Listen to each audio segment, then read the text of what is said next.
Okay, we ready to go? If you got more, go ahead. No. All right. Okay, it is, what is it? It is 6 o'clock on August 5th, and I call this meeting of the Rowan Wood Planning and Zoning Commission to order. And we'll start with roll call. Jeannie Nyer. Jay Van Babel. Jerry Fleming. Dave Bench. Okay, it appears that we have a quorum here, so there is no reason not to proceed. Go ahead and press, yeah, your mics are new, so when Oh. you do speak, turn it on, or you can leave it on. Well, you I know can- me, I like to hit mine with my There you go. hand, so. You know it's working when you got feedback. I'm sorry? You know it's working when you've got feedback. Hot mic. Okay. All right, moving along to agenda item number 2, the consent agenda. Trust you've all had a chance to study the minutes from last meeting. Do I have a motion? I move that we accept the minutes of July 1st, right? Yeah, July Mhm. 1st, 2026. And I wasn't here, so. I second the motion. And we have a motion, we have a second. Here we go. All in favor? Well, I can wait. I'll give it a second. We're just on the consent agenda. And we have a motion to pass the consent agenda as written, or the minutes as written. And we have a second to that. So, all in favor say aye. Aye. All opposed? Ayes have it, passes. So, the record shows it. Tony has joined us. Moving on to the regular agenda, agenda item number 3. Including the forms and motions to be used. Oh, yeah. Discussion regarding procedures for the Planning and Zoning Commission's recommendation on amendments for changes in zoning regulations or boundaries, including the forms of motions to be used. Okay, you've seen this. A lot of work went into this. Alan, is there anything you would like to say before we get into it, or? I want to know who did all that. That's impressive. Hopefully AI helped some. No, it's somewhat my work, somewhat a collaborative effort of pointing out where I went wrong. But yes, the comments I have is I tried to think of every option, every eventuality. It's not going to hurt my feelings if I got it wrong, or you need me to add something or clarify something. So I'd like to be a useful document. So dig in. Yeah, there you have it. So yes, there was a team of us,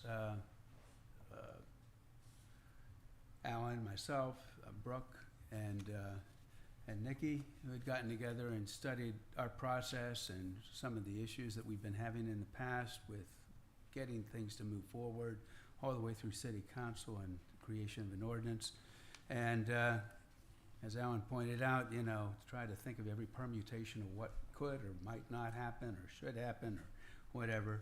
And we came up with this, and it's a living document in that maybe as we find ourselves using it, we'll find reasons to make some changes. But for the most part, I think we got it covered pretty well. I think it says 2 things. First, the process is not quick. It will take us, legislation takes time, and we're just going to have to take our time doing it. That's one thing.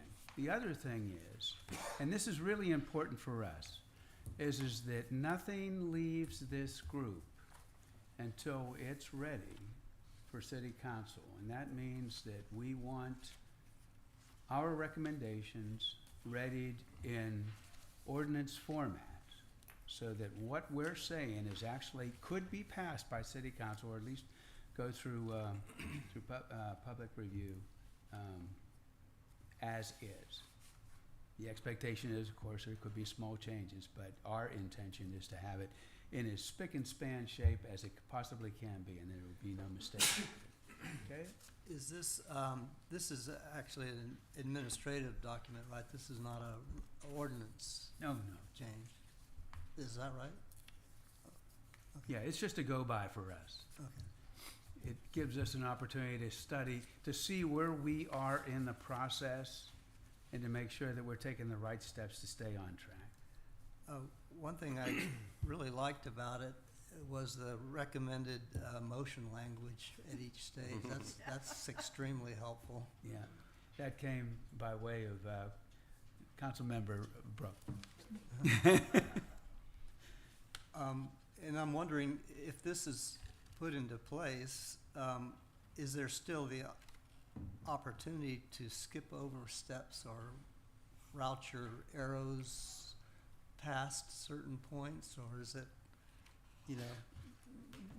You know, there are some important aspects of this. One is that anything that we do needs to have legal review before it goes to city council. And legal review has been, you know, it's been one of the things that we've probably been skipping. So I think the short answer is no. I mean, you'll find that, you know, that sometimes if you follow the process, it goes more quickly sometimes than it would otherwise. If there's lots of yeses along the way, then we move through it pretty quickly. If there's some no's, or, you know, that the proper review hasn't taken place or whatever, then things get slowed down. And slow down generally means another month. So whatever is happening, if we're not ready to go to city council in a particular month, that means it's gonna wait at least another month before we make a recommendation to go there, so. Okay? I think it'd be great if we could have this in every meeting packet so that we can reference it, you know. I invite you to take it home and post it on your wall like I have. I printed it out, I forgot it. I was Really, suggesting- you know, I was asking Alan if there was some way that we could somehow formalize this and, you know, like get it here in the room or whatever whenever we're doing our business, so that we can see where we are. We can point to it and say, well, this is it, you know. Well, But in that vein, I've thought of our procedure in 4 levels, each taking a critical vote, with 1 and 3 levels be P and Z votes, and 2 and 4 being city council votes. And there's a 5th level is making sure it gets to indoctrinated into the ordinance correctly. But it would be hard to put that on there, but this is commendable. I tried to do this a couple years ago and gave up. 'Cause it got oh, to don't worry, you had influence in this. Well, maybe some more. But this is wonderful. It defines it. It takes a lot of mystery out of where we are, what we're doing, and the motions, of course, is great. So that's wonderful to have. I think the one thing that I would add is we did add on some of the lines, you'll see document version numbers also kind of written in red on the lines. That's a new thing. I think some of the things we've been going through recently has been quite confusing as, hey, which version is this? Which is the last one I looked at? So we're going to start using a more standardized approach. The document numbers, when you see them in your packets, so you see a document version 3 with some letter after it, you know it's the letters is the iteration of version 3 after it's passed a certain point. So you actually see in the flowchart, based on the number and the letter, where you are in it. So obviously anything is already in motion, hasn't yet followed this. We want to make sure that this was palatable and something that made sense to everybody before we started using this language as well. Well, so is this here just for our discussion and any input, and then it goes to city council, or is this something that comes from administration both to us and to city council? Well, this is not something, this doesn't change anything. The only thing that changes is administratively how we number the document versions. But this is the process that already is in place between state law and the ordinances as we've adopted it. So this just hopefully makes it a bit simpler. I tried my best to not cross too many of those lines, but as you see towards the bottom, it got a bit rough. I think it would be very helpful to have a huge, if this is a huge poster board right there on the wall. We have one hanging in the city secretary's office, and as long as you're okay with this, we're happy to make a nice big one for everyone to look at. And if you want your own individual copies, we can do it as well, because you see there's a bit of an overlap. It's designed to be cut and spliced together, Yeah. and we have, for hopefully a possible purchase of a large printer coming up next fiscal year. So when we get a large printer, that'll be able to print out in one continuous document, so you can have it. It probably made sense to wait until you all had a chance to look at it and see if there were any busts or anything that needed attended, you know, before we got into a larger format, but it has gotten a I lot of read through scrutiny. it, I think I'd have a hard time finding anything that would be missing. But Do you have a pool table? You just lay it out there and put it, You could also be posted on the P and Z website page, yeah, Yeah. the City of Rollingwood P and Z page. I was gonna so try to it's pull those always- pages out and save it on my folder, yeah. Yeah, we do So you have can it. pull it up in a meeting. Yeah, 'cause we had this one long PDF that just couldn't be printed. If you print on a piece of paper, it's just ridiculous. So we kind of paginated it, and you see there's an overlap designed to be cut together. If So we we could can get an definitely email of the whole thing, and then Yeah, we we can can just send you save the it on one our PDF file, yeah, and- that would be great. So on a computer doesn't matter, the pagination doesn't Yeah. matter. It makes a lot more sense like that to me. I think it's great. It may be my imagination, but are there stages where there's more involvement of the attorneys in this? That it has to go to the attorneys before it can go on to the next stage, or is this what's being done already? yes, we're getting legal input earlier in the process to ensure that we're not doing something that is out of turn, that, you know, that we can't do or shouldn't do. So yes, that's why we have an attorney here, so that as we go through the work that we're doing, we're kept on track. So, you know, a lot of this is all coincident with what we're doing, right? You know, it's a meeting, and in a meeting, several things are happening at the same time. And one of them is the legal checks that need to happen, as opposed to coming back the following month and finding out that, oh, no, this isn't gonna work. So, I think it's great. Thank you. Thank you. very good.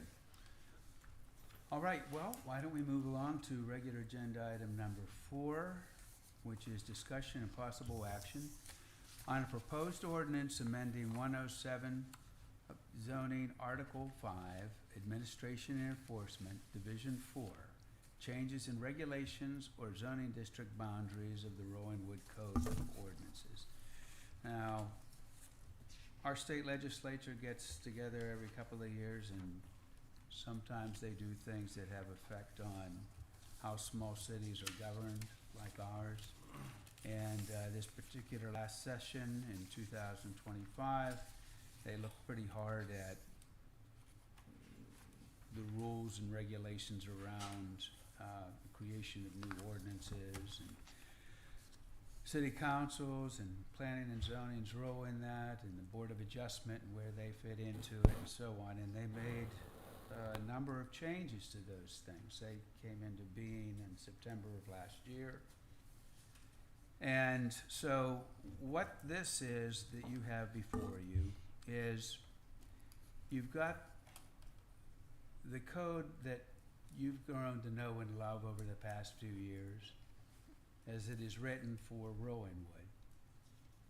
And this is the red portions of it have to do with bringing in that which the state legislature has ordained and harmonizing it in with our way. I can promise you that I've gone through what the state legislature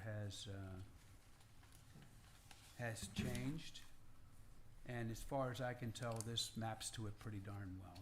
And this has gone around a few different times with not only my eyeballs, but others here in the room. So, you know, it's not for us to choose as to whether or not we should do this. This is something we have to do. It's just the law. So, a lot of the focus has been on just the posting and notification of the public. Looks like maybe they changed one from 16 to 20 days. Did I see that? the state. Yes, that's right, Yeah. yeah. Also too, they've included, the opportunity for us to do things posted by electronic means. We're probably not gonna do any of that, or if we do it, we'll also back it up with our regular, the way we do it, have been doing it. But it's now part of the accepted way of letting the public know what we're doing. And what other was the big thing? Oh, the other thing is, and this was the thing that I was kind of wondering about, is it used to be that, we would, if we made a recommendation, particularly if we made a no recommendation on an ordinance change or something that city council has asked us to do, and we say that we don't want that thing to happen, it would go to city council. For them to override what our recommendation was, it used to need to be a 4/5 majority. That's been taken away. It is now just, like everything else that city council does, it's their majority. So so we lost a little bit there. I was just kind of curious, maybe for council, just background. It looks like this is mainly around protecting areas from zoning changes that allow for more intense development. I mean, I guess that's the general theme of what the state was trying to do.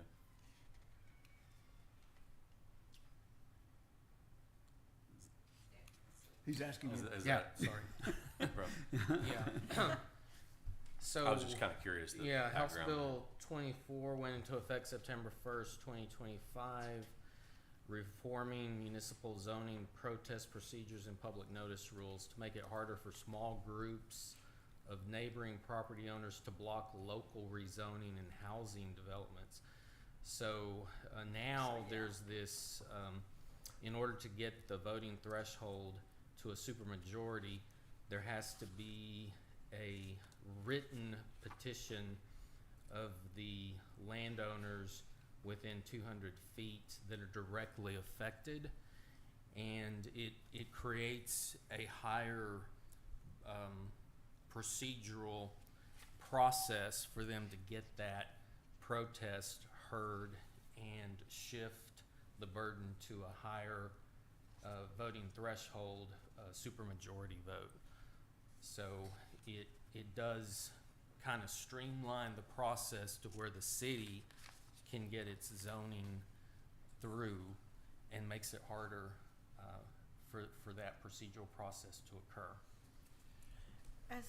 As I was reading it, I was thinking that to a large extent, we don't have this concern because we have clearly defined commercial spaces, residential spaces, and we are landlocked. So I'm glad we redid some of the zoning that we did, last year before this was passed. Because we did make a couple of little changes, Yes. but they were pretty minor. It didn't seem to me that this document was very problematic as far as City of Rollingwood goes. I have a few questions if nobody else has any. First, I'm not a lawyer. I just trying to read it and understand it. And on zoning changes, you got a definition for it. It seems pretty inclusive. But first it talks about the types of zoning changes. And we have zoning changes by Is your mic on? planning commission. Is your mic on? Well, the light's on. Okay. Can you pull it closer to you? Yeah. Okay. So, zoning changes. There you go. Okay. Yeah. We have zoning changes initiated by city council and planning zoning. Usually those are regulations, changes of zoning or new ordinances, changes to ordinances. Okay, they can be two types, and then you have what they call down here, what you were talking to, applications by a property owner. Okay, a property owner does the applications and petitions. He wants to reclassify his land from, a dairy farm to a milk factory, okay, which we don't get into. So that when you see applications and petitions, it's sort of, all right, that doesn't really apply. But where does it say regulations for city council or planning zoning or regular other non-zoning change? So you see that just saying a zoning change to application or petition does not include changes proposed by city council or planning zoning. Okay? It's a subset. I don't understand what you're saying. I'm I'm not Well, following what you're saying. Okay, well, what's the definition of a petition and an application by a property owner? That's a zoning change that pertains only to that property owner requesting a change Right. to its classification. Okay, doesn't have anything to do with anything to the city as a whole. Okay, so it's just, May or may But not. there's, well, right, but that's not the way it talks about. up in definitions, it says, for the purposes of this division, right at the very beginning, the following items shall be meaning set forth below. Comprehensive zoning change means a proposal to the entire place. Well- And then below that, it says non-comprehensive, this is number B. Non-comprehensive zoning change means any proposed zoning change that does not meet the criteria for comprehensive zoning change, which I believe is what you're talking about. No, these are comprehensive and non-comprehensive applies to districts, or whether it's citywide or just a particular district.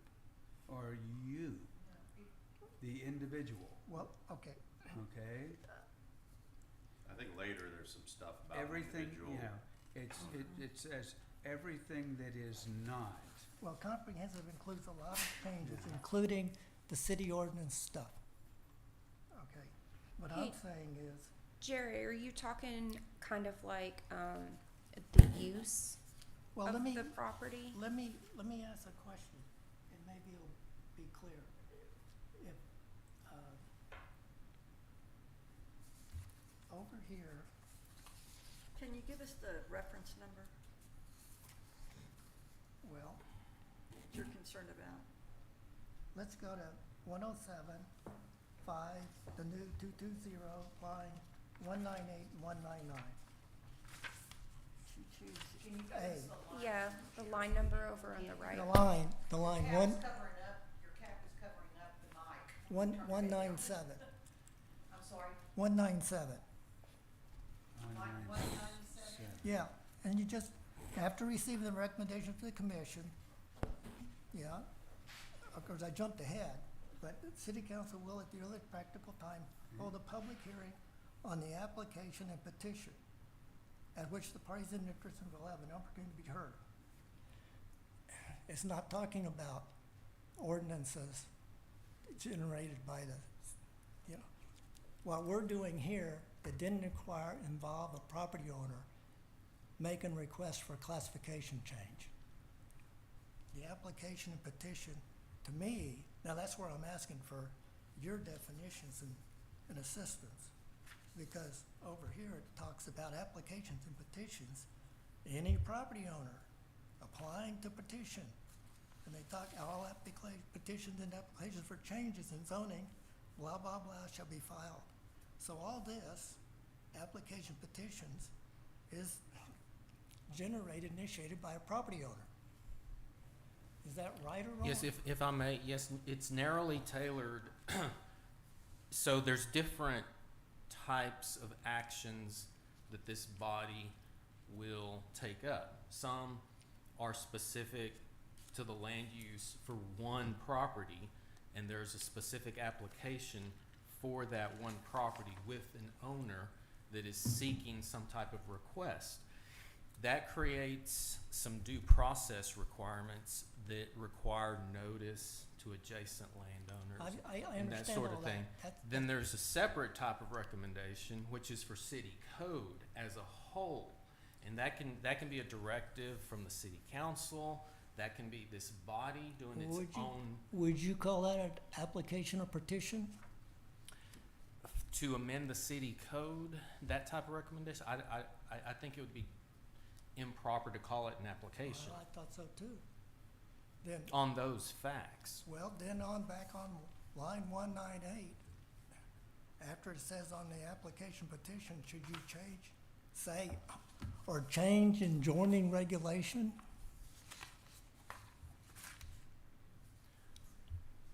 If the proper, if you were, Yeah, I if want I to be, understand your question, you're concerned that line one, that 197 through 200 does not include the kind of thing that the Planning and Zoning Commission normally does, which is consider a change to existing code language.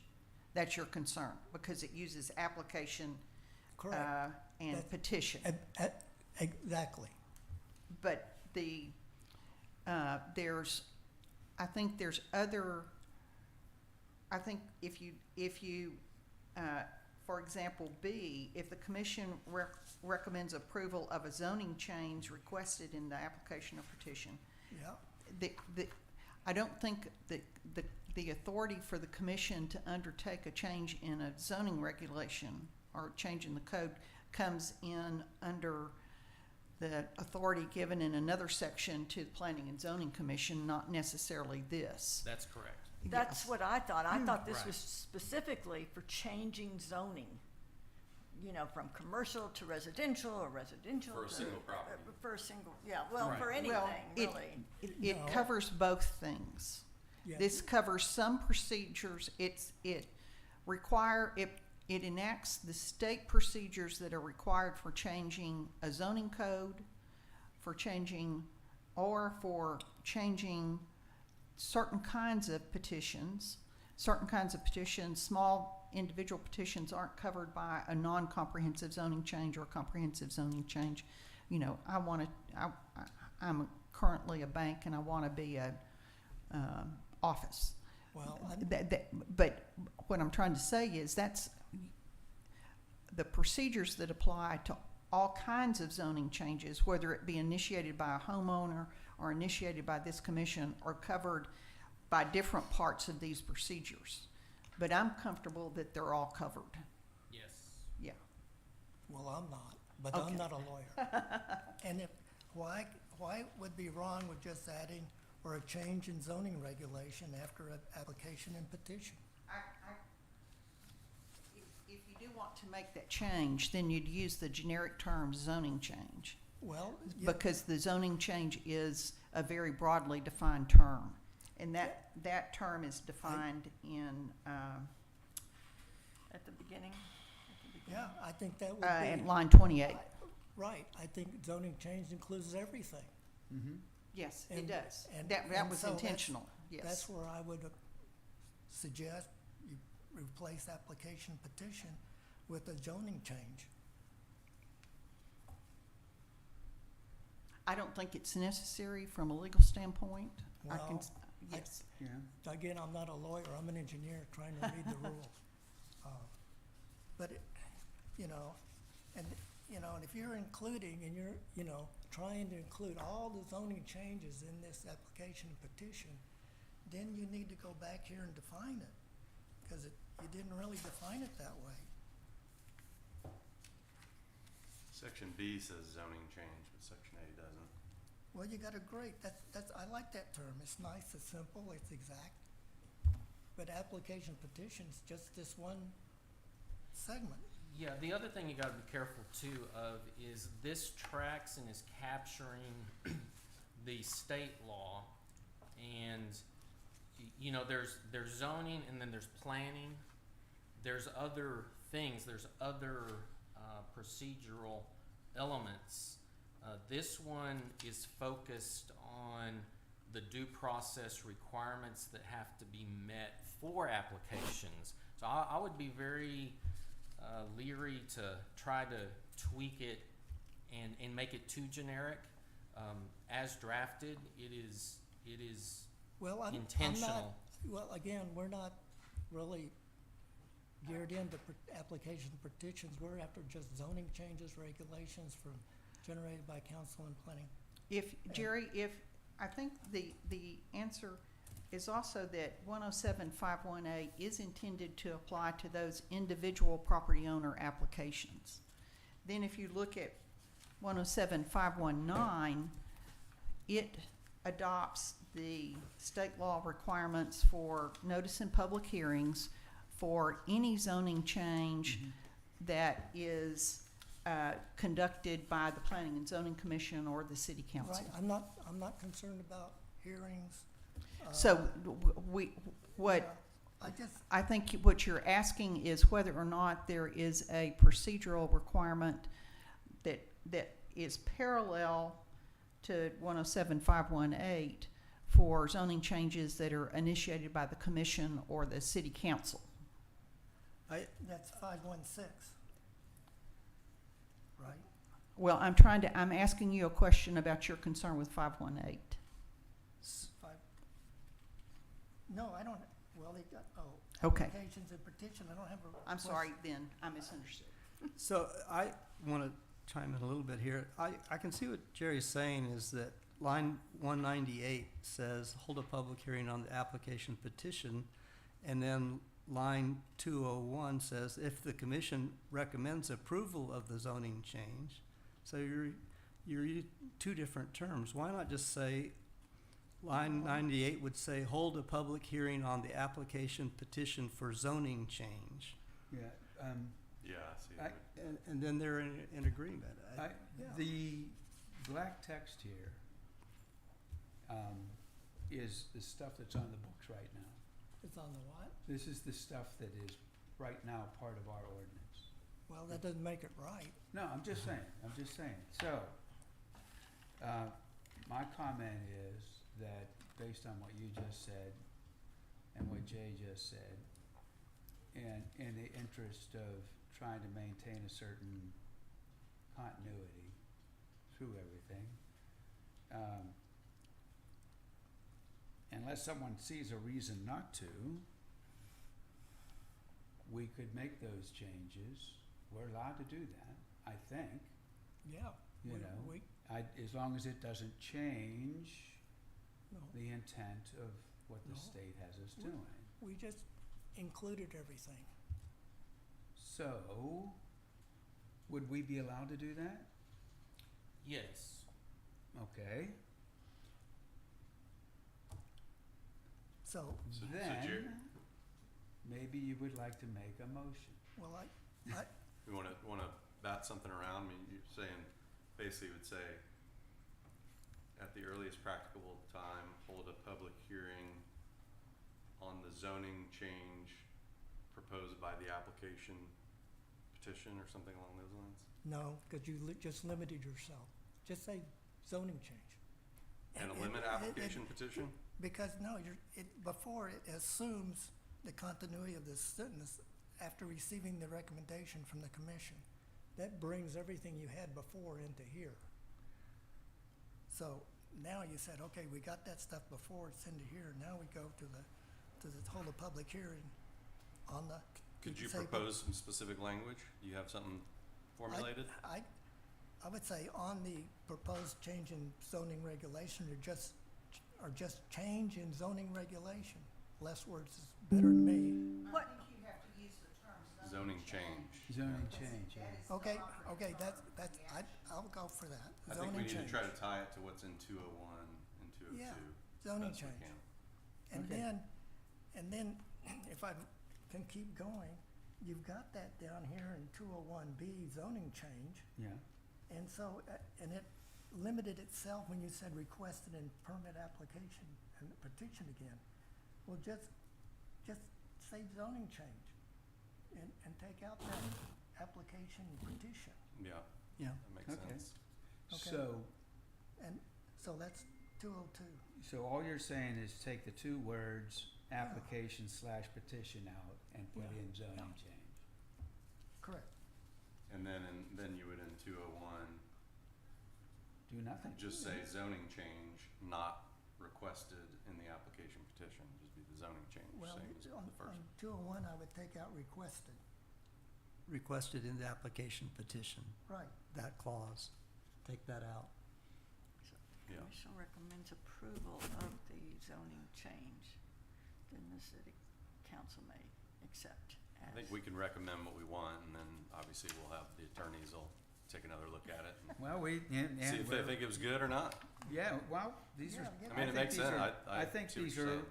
Yeah. yeah, they help clarify, and, I don't see how they really change what the, No, it just brought everything in, it's they on don't change Yeah, the- it seems they like the don't change application procedure. petition would lead you to believe it's only related to an individual or something versus Yeah. just us making a zoning change. Again, you know, the black text is the stuff that we have right now, and God knows how old it is, you know, and nobody's really looked at it that hard, so we didn't have it, probably whoever had written it originally didn't have an engineer on the group. Well, Yeah. yeah, So,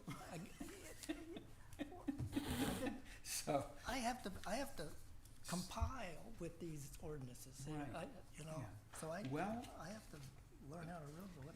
So, well, are then- you proposing that on line 201, that it change to say, if the commission recommends approval of the zoning change, comma, the city council may accept as otherwise provided by this division? So That's basically, what I think. Yeah. omit Right, the thing that's already crossed out and then omit requested in the application petition. right, That, yeah, Yeah. just omit that okay, verbiage. yeah. so there's two changes. You would need it in line 2 or 3 also. I'm sorry? You would Yeah, need you're to, right. Yeah, to yeah. eliminate Yeah, on the application petition. right. Yeah, okay, and say zoning change there too.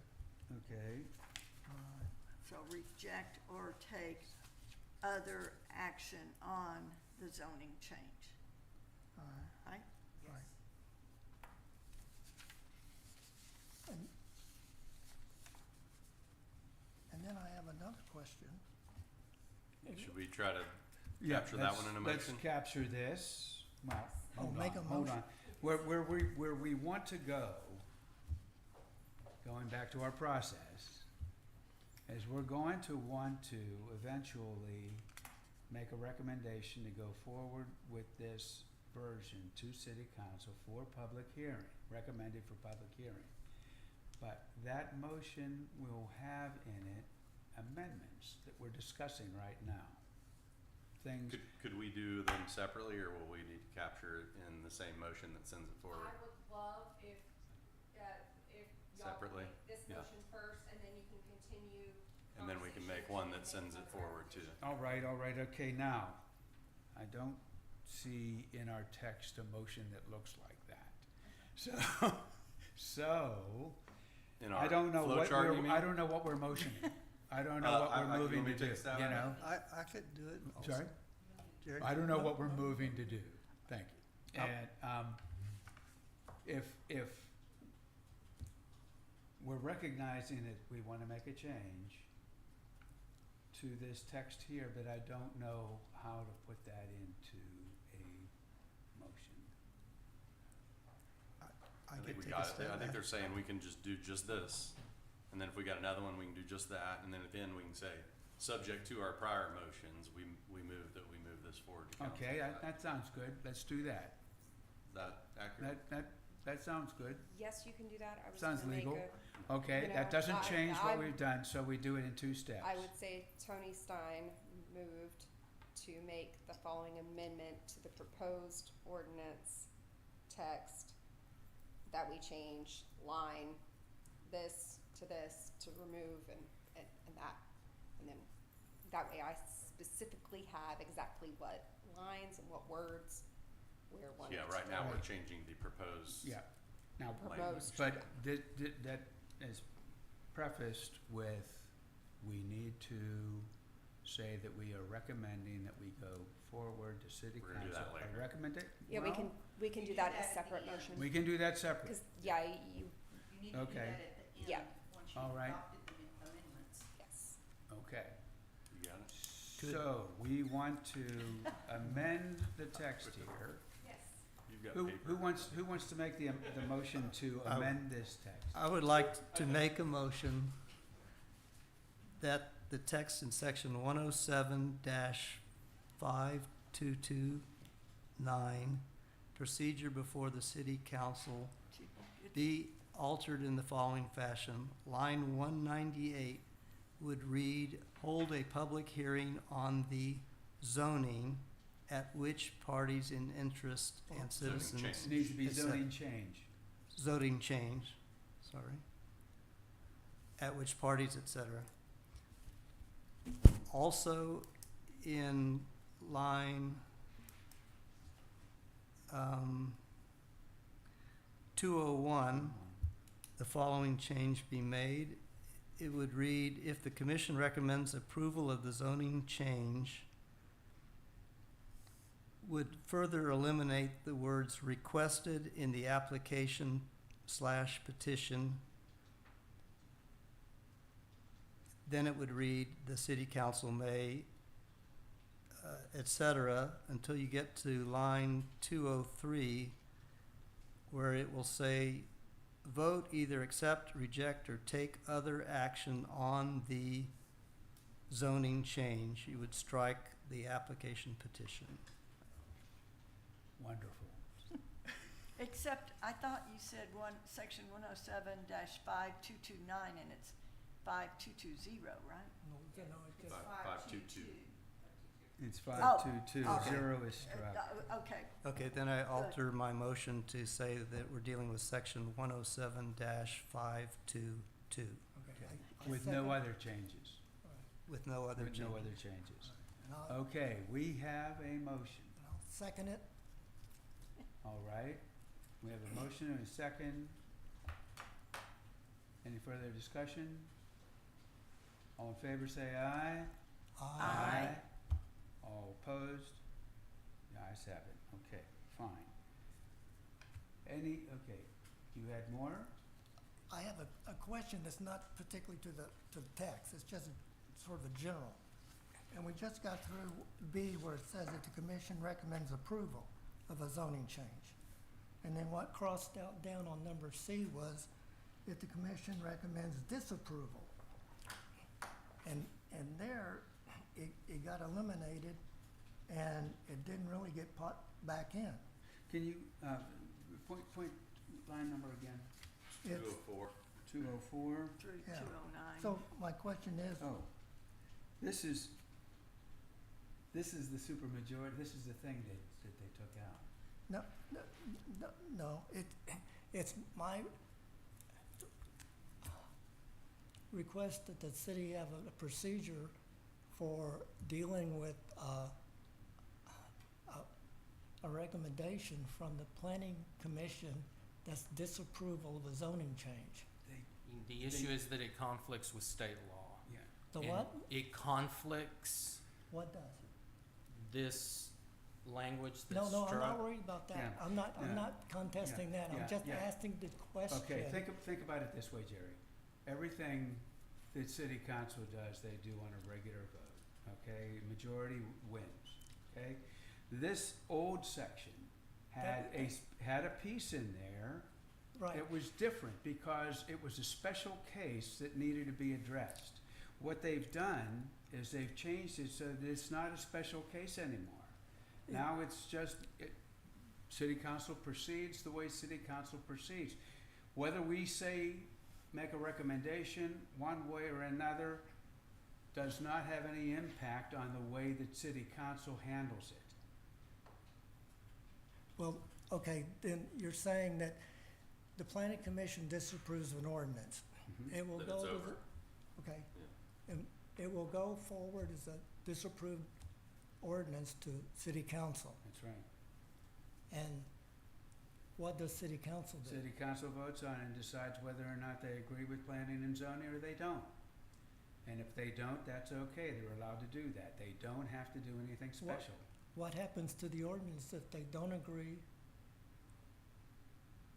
with Dies. If they planning? don't, if they decide not to make the change, and you can look at your process well, like sheet, they- you'll see it dies, yeah. No, it didn't. It went back to planning and zoning. Oh, no, they can make a recommendation to go back to planning and zoning. That planning and zoning might need to do more work on it. There is that possibility. Well, yeah, but There then, is that. but if it again fails, it goes to city council, the city council's back to a disapproved ordinance. And so it's not They defined. can revive it and vote majority and put it in place in spite of what we said. Yeah, By Or simple they majority. can, or they can agree with us and it's Yeah. dead. Does that need to be codified? no, No, they can, they're The free only to. reason this exists was to have that 80% thing in there, right, otherwise. that, the only reason this text was in there was because it was a special case, and Well- now it's not a special case. It's just a case. I'm not a lawyer, so I'm trying to understand that the city council doesn't need all these ordinances for its procedures. I thought it was supposed to establish procedures, and that's what the flow chart did, and that they should abide by it, but it's administrative and they're not legally bound by it.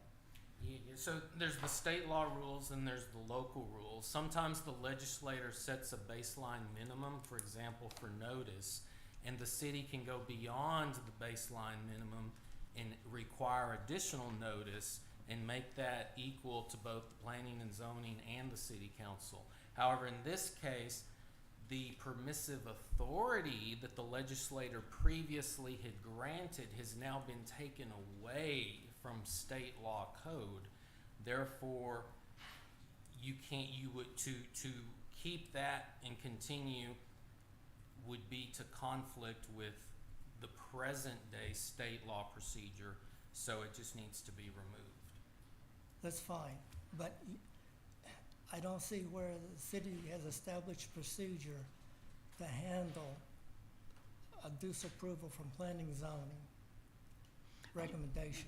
May I make a suggestion here? I think I Okay. see what Jerry's saying. I think what Jerry, and keep me Yeah. honest here, Jerry, that subsection B should now say, if the commission, or Well, yeah. recommends approval or disapproval of the zoning change. And therefore, you've gotten, you know, both situations go to the city council and it's a majority vote. Is that what you're trying to get to? Yeah, that would, Oh, that would okay. work. Yeah. I mean, otherwise, And I think that would be a helpful change. I'm not sure Yes. it's necessary, but I think it's helpful. Okay. well, There's another, Would we need to remove says except as otherwise provided in this division? Isn't that what just got struck out?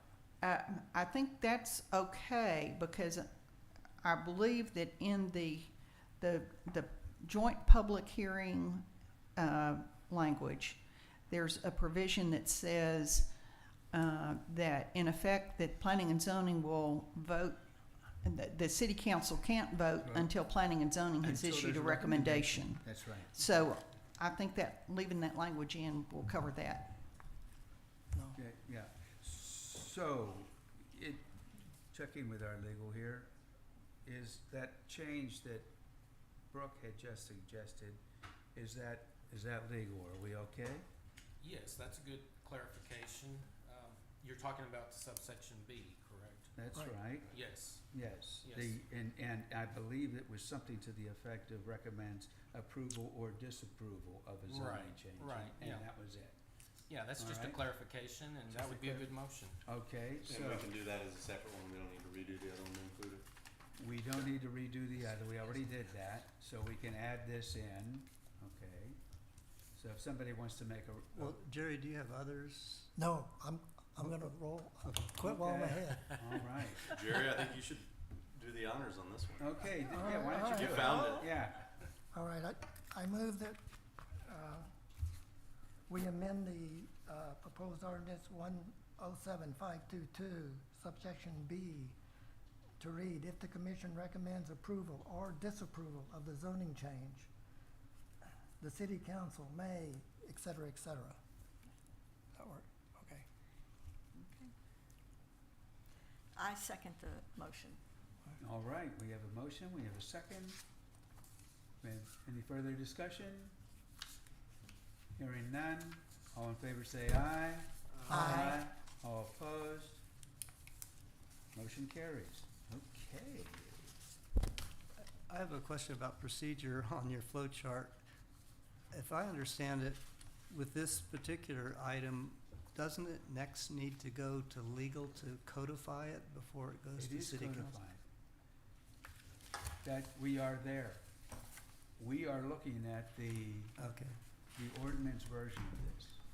Well, there's a lot of comments on here. Yeah, but those So- were for, so you just kinda knew that what Well, was going on. does Yeah. Nikki just make the changes and we don't go back to city council? Well, so my standing on this, I think we're at that section there, that top green box, Yeah. which is on page 9 of the packet, where the Planning and Zoning Commission is reviewing the finalized code language Yeah, to make sure it conforms to its intentions. It didn't. There were 2 different motions that Nikki has. We'll incorporate that, and then you can say if it's ready for a proposed public hearing with that, with the recommended motion off to the side. I think the Right. changes are so simple. Nikki will do it. We'll make sure that Stan is comfortable that we made the changes as reflected or as requested by the commission. And then I think we're ready to move on to the diamond phase, perhaps. yeah. So, Because that thing here is like yeah, this has substantive already change. gone round and round with our legal counsel, Jay. These Okay. words, they came from legal counsel. So we're at the bottom of page 9, recommended motion. Yeah, so the thing where it says reporting the item to city council with those Yep. options, and so you'd have the Yeah. option as amended in this meeting. That's right. You want me to make a motion? Absolutely, you certainly may. Okay. I move that the commission report this item to the city council as proposed with the amendments made this evening, with the recommendation that it be set for public hearing. Good. So, Okay, we have a I- motion. Do we have a second? I second. All right, we have a motion and a second. Any further discussion? Hearing none. All in favor, say aye. Aye. All opposed? Motion passes. Okay. That was lovely. Thanks, Jerry. That was Well, good. All right. Now, I'm going to skip ahead because I'd like to get to regular agenda item number 6. Come back to agenda item number 5 because I think we can, in like fashion, get through this all the way this evening as well. So, unless anybody has any problem with that, we all right? Okay. And it says, discussion and possible action regarding a proposed ordinance amending the Rolling Wood Code of Ordinances, Chapter 107 zoning to correct inconsistencies identified by the subcommittee. Now, I think you folks have been waiting for this for a while. A group of us had gotten together, it was including Brooke, myself, Jerry, Jeannie, and Alan, and I guess Nikki was there. I think we all were, yeah. With the intention of going through the entire 107, which is quite pretty meaty, and finding any kind of corrections or inconsistencies that needed to be made or corrected. And I think much to our surprise, there were fewer than we expected. If you go through it, it really wasn't all that bad a document. We did find a few things but those few things are what we're gonna talk about tonight.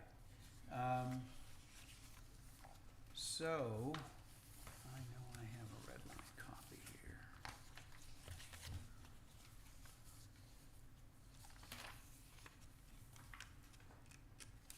So, we have before us a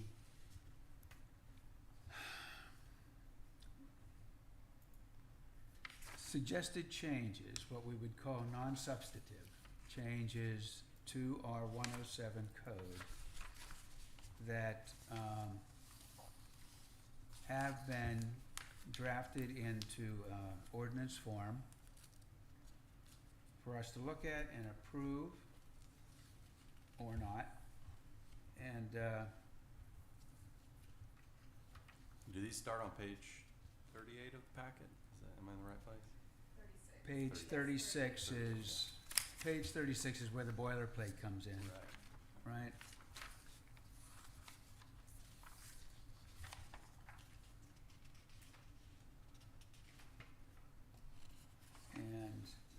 find all of the recommended, well, not all of them, but most of the recommended changes in this packet, and then there were some things that we found at the last moment that needed to be tacked on in the end.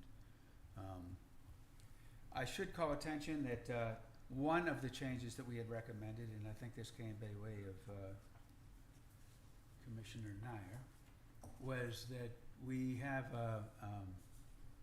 in the definitions section that we embolden and italicize the topics that are being defined, like you would see in a dictionary, so that it just makes it easier to find your way through that and find the thing that you're looking for as far as what a definition is.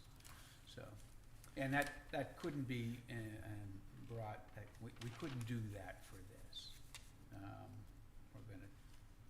The question is whether or not it can actually go in the, what's it called, the code? The code of ordinances and No, the Unicode, that's the word I'm looking for. Yes. Couldn't, Those changes would be format changes and format changes. wouldn't need to be adopted by ordinance. They can be handled by staff directly with Municode to ask them to do those changes. Yeah, so, thank you. You look inquisitive. Well, Quizzical. the first item here is section 101-256, tree protection requirements. Am I right? That's the first one? Yes. Yeah, that was But my thing. That's You what have my we're question. dealing, entire item numbers Right. 5 on this agenda is proposing Yeah, I was gonna changes. ask if this is unrelated to that. But this is, Considered 103-3 definitions, 107-3 definitions, but it's not in this packet. And so I think Dave, the chair, was explaining why it's not in this packet, because it can be handled separately. If you Yeah, go back to yeah, A- if No, we go back- I've gone past that. Do we have to make a decision on what you just brought up? Or can, Sounds like no, yeah. no. So I'm going to the next item, which is section 101-256, called tree protection requirements. And that's a whole section that the tree subcommittee has been dealing with for, and we have suggested changes to this area.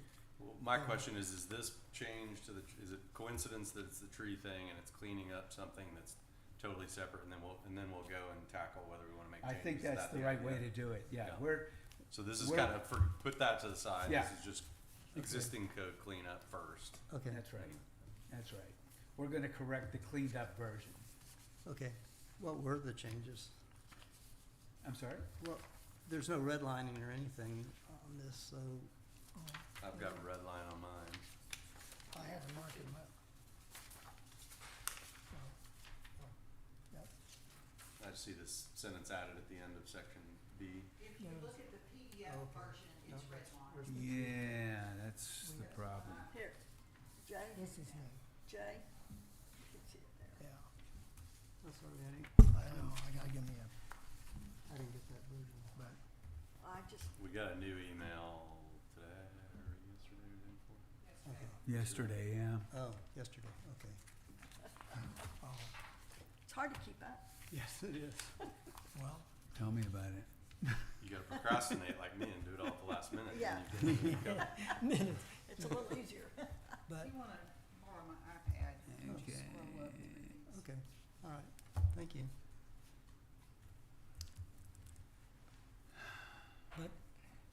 you know, this, the procedure is we're gonna take this, send it to city council. They're gonna bring it back to us for a public hearing, That's right. and so we're gonna look at it again. And then it goes back to city council.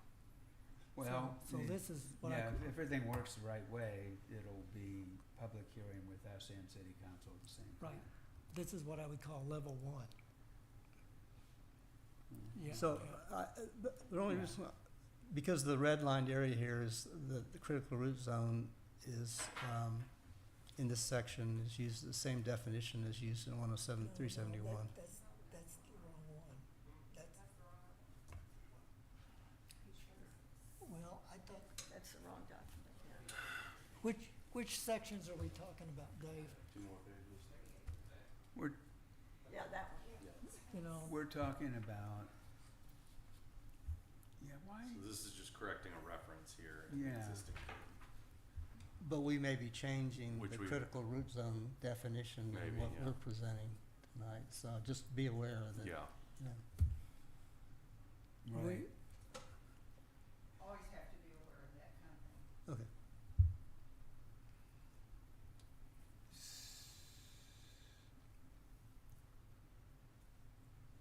So, So this one here is just saying, is just clarifying that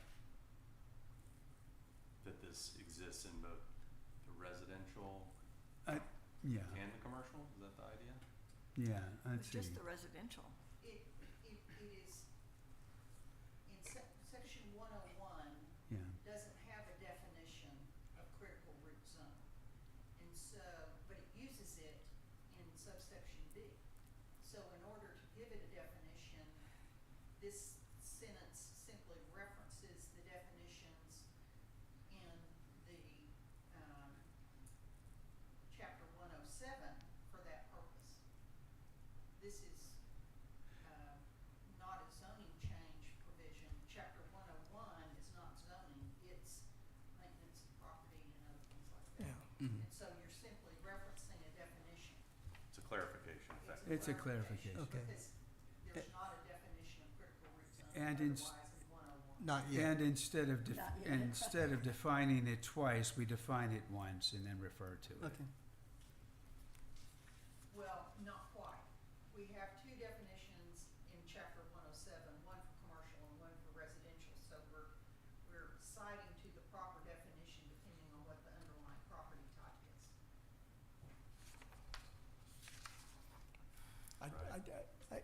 It's getting a little confusing. Briefly, 107 to me is designers' territory. When you produce drawings and plans to see that you complied with the zoning regulations, you bring these documents forward. They're called drawings or plans. And then, but not contractors' contacts put in 101. It's not property rights, it's just separate. And so we have definitions in 107 and we have definitions in 101. Yeah, we do. What's being proposed. And in fact, you told me to. You said, And not a critical root zone. yes. On 101, dash 1. Then, I was not aware of that. Well, critical root zone, because we're defining the contractor's conduct over there. Is that in the current code? No. No. No, No, So that's why So, we're. so we have to set that until aside for that right gets now. Yeah. adopted, We're gonna clean it Oh, up first and then, Yeah. I, we're not- I stepped, yeah, we're not gonna talk about that yet. well, I didn't want to talk about Okay, trees at all. I was going to go to the, okay. All right, I think I know what this is doing. I think with the way it is now, we need this and then this might change. But, exactly you that. know, all of this might change someday. We still Anything, gotta live with it it. likely will. Okay. So, I invite you to go through these things and see whether or not there are some things here that were just like that, added there for clarification. This is just kind of a weird coincidence. The first thing we're talking about is trees and we have a Exactly. tree thing. Yeah, yeah, another yeah. We did a similar thing here in the fences where, you know, we're referring to another section in order to, because there were fences showed up in too many different places and we're trying to harmonize that. We did the same, and then in building height, we had gotten rid of the section that is called special exceptions and just included it with the building height ordinance.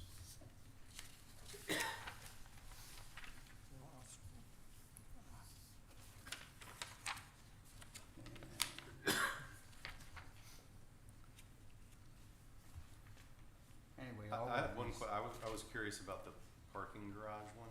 What was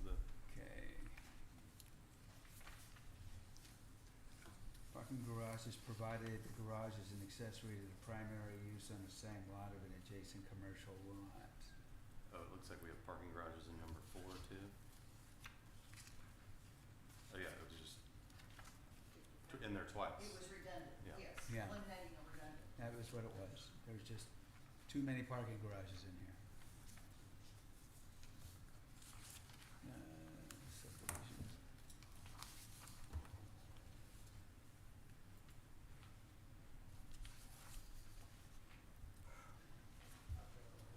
As we say, non-substantive. You have a motion to pass all of these? Yeah, we can do that. I would love that.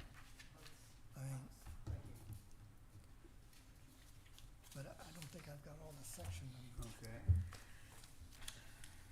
So, for these non-substantive changes,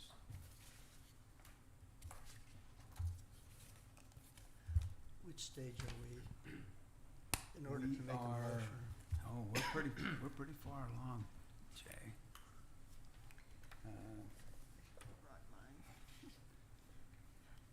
You can do an omnibus motion that captures all of the recommended clarifications and references as presented. If you're not changing anything, Yeah, you could just say a motion to capture all of the proposed changes as presented. And then it would go to city council at this point? I think we're at, is the proposed ordinance ready for public hearing? Okay? Okay. And the recommended motion would be, we would move that we send this to city council with a recommendation to take it to public hearing, to set a date for public hearing.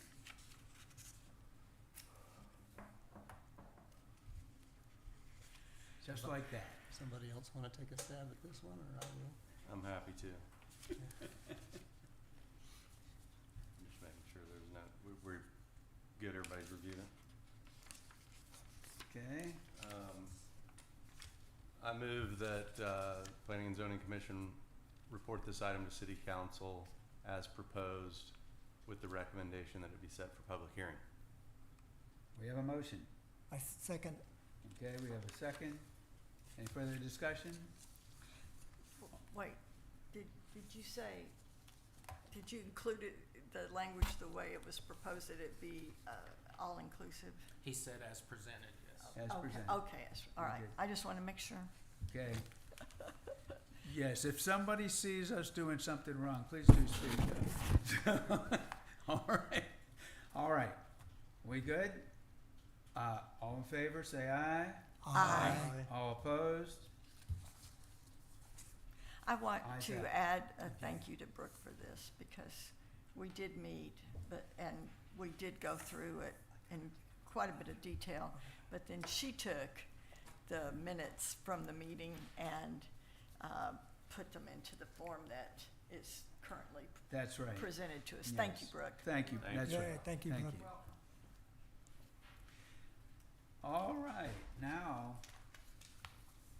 let's get to the hardware. So that was number 6, 6, so now we're going back to number 5. back to number 5, okay. I'm gonna wait until Jay gets back. Give us a Yeah. second. Yeah. But while we're waiting, I want to thank the subcommittee people, Jay and Pat, for their help on this, and that the other planning and zoning members ought to thank them too, because they kept me from adding a couple more ordinances. Tree roots going everywhere, but we thought that would be too heavy a lift. But we didn't know we were going to have all these ordinances now, so they deserve an accommodation.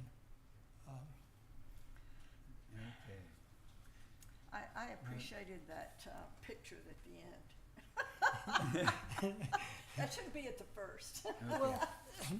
Okay.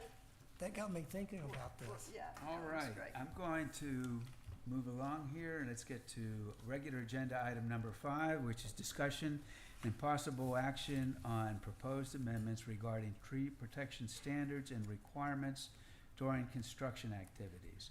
And I believe that Jay has something prepared with regard to kind of an overview.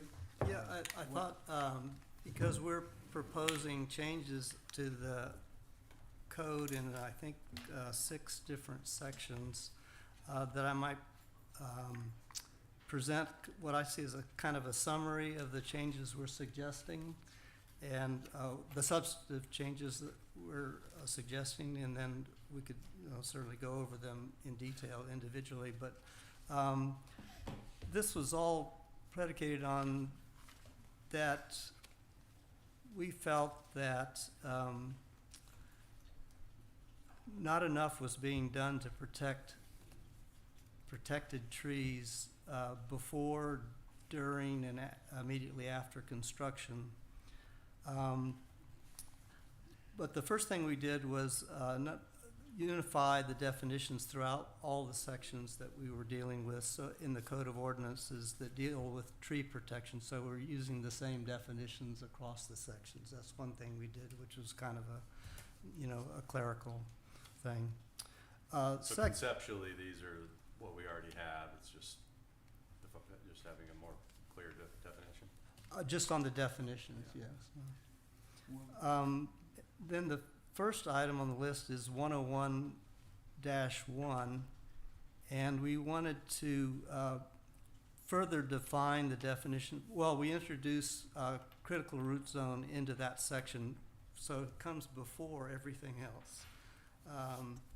And we introduce a refined definition or an additional definition of critical root zone to include 1/4 critical root zone, with enhanced protection measures based on a strong recommendation we had from a consultation with an Austin certified arborist that told us that maximum protection of the 1/4 critical root zone is really necessary to protect preserved trees both before, during, and after construction. And currently, we're not doing that. So that's the items in 101-1. So the quarter is new. Yes, the quarter is new. In 101-256, that's where we increased the protection of the 1/4 critical root zone by not allowing any impact on the 1/4 critical root zone. Protections included fencing, tree wrap if indicated, mulching, and no excavation impacting this area. Further on in 101-256, we put in a requirement for a watering of protected trees that were experiencing construction impacts within the critical root zone, with some pretty specific recommendations for watering. I appreciated that, actually. 101-256, the next item was we really re-emphasized the fines for failure to follow the ordinance provisions for protecting the protected trees before, during, and after construction, or at least until a certificate of occupancy is issued.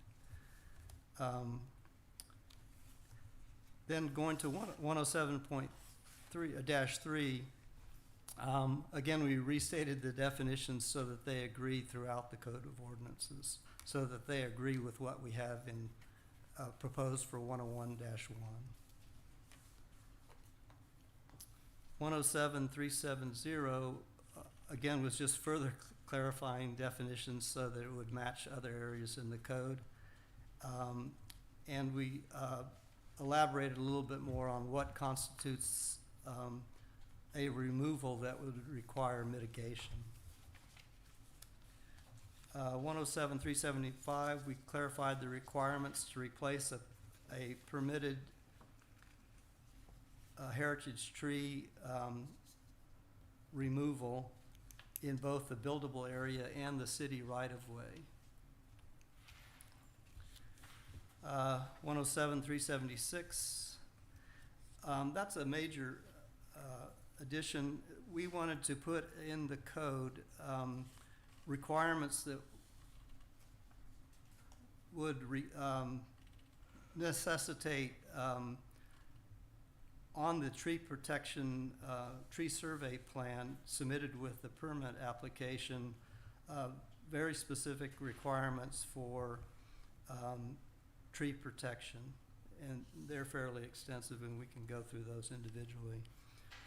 It also included a requirement for marking the 1/4 critical root zone on the plans, on the tree protection plans, in addition to what's already there, which is the half and full critical root zones. Also, in this section, we included a requirement for spot elevations at each protected tree and at the 1/4 critical root zone.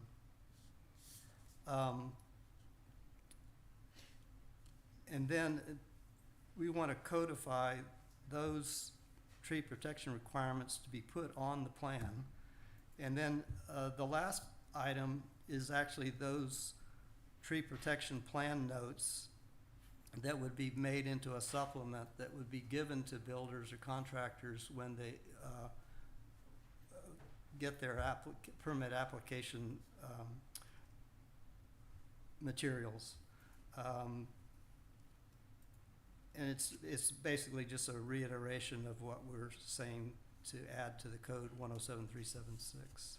It does include one additional item, and that's a diagram of the critical root zones with a nice picture. So the last item is not a proposed code revision. It's a proposed document for the city to use to give to builders and contractors that states what's in the code.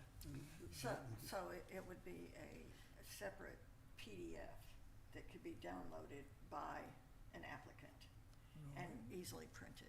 If that's how you do it, by PDFs downloadable, or do they give them something printed, or I don't know how that works.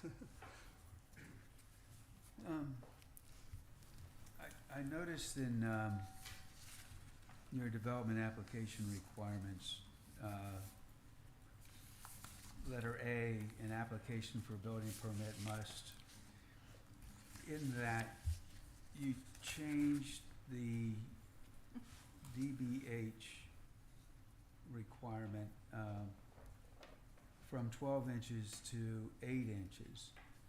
And I thought, I was curious about that too. yeah, I thought that was, Well, I can answer Please. that. It copied the standard that City of Austin is doing. Okay, and 12 inches is a protected tree, but 8 inches just what they're doing to have them noted on the drawing. You just say, okay, here's a tree, look out for it, but it's not protected. So I just emulated what I consider to be a standard of the industry. And if Nikki can correct me, they're coming in showing 8-inch trees and sometimes smaller. So, Sometimes, yes. yeah. So it doesn't make the whole thing too busy, or, I mean, they're gonna have a lot on these surveys. That was my thought. Well,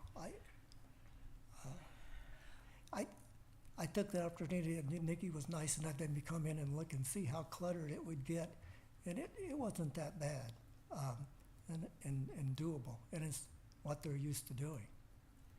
So 8 inch. I actually didn't notice that myself. I'm not sure that's really necessary, and it's an additional that's a lot. piece of information, a Well, lot. It's a fine point.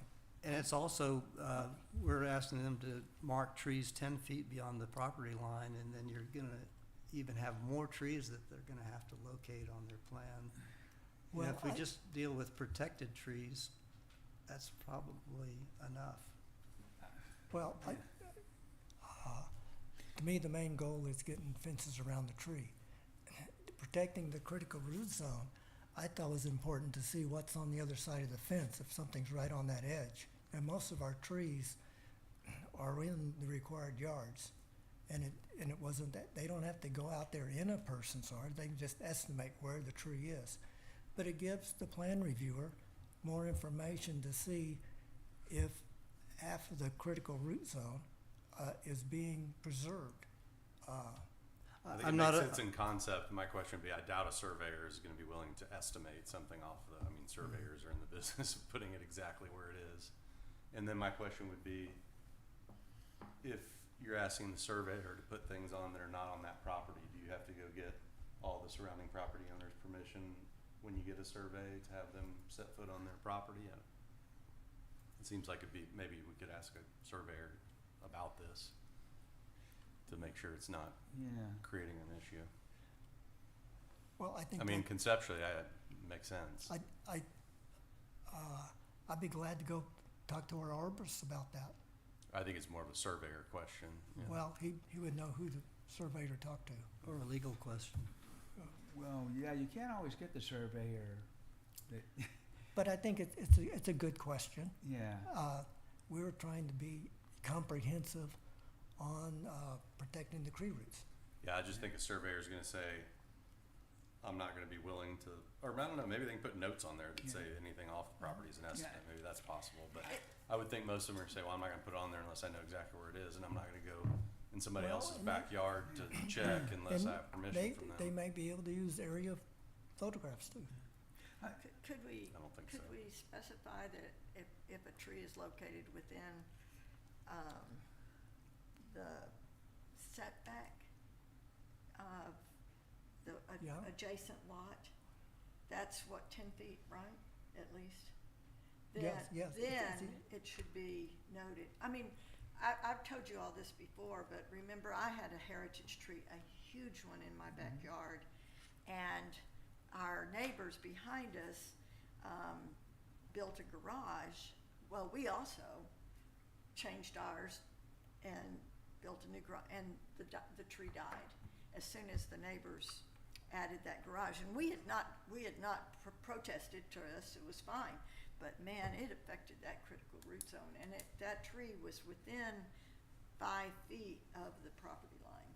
Yeah, that's, So, I mean, if we do the setback and say that if it's within the setback, minimum setback, that tree should be listed on the plan.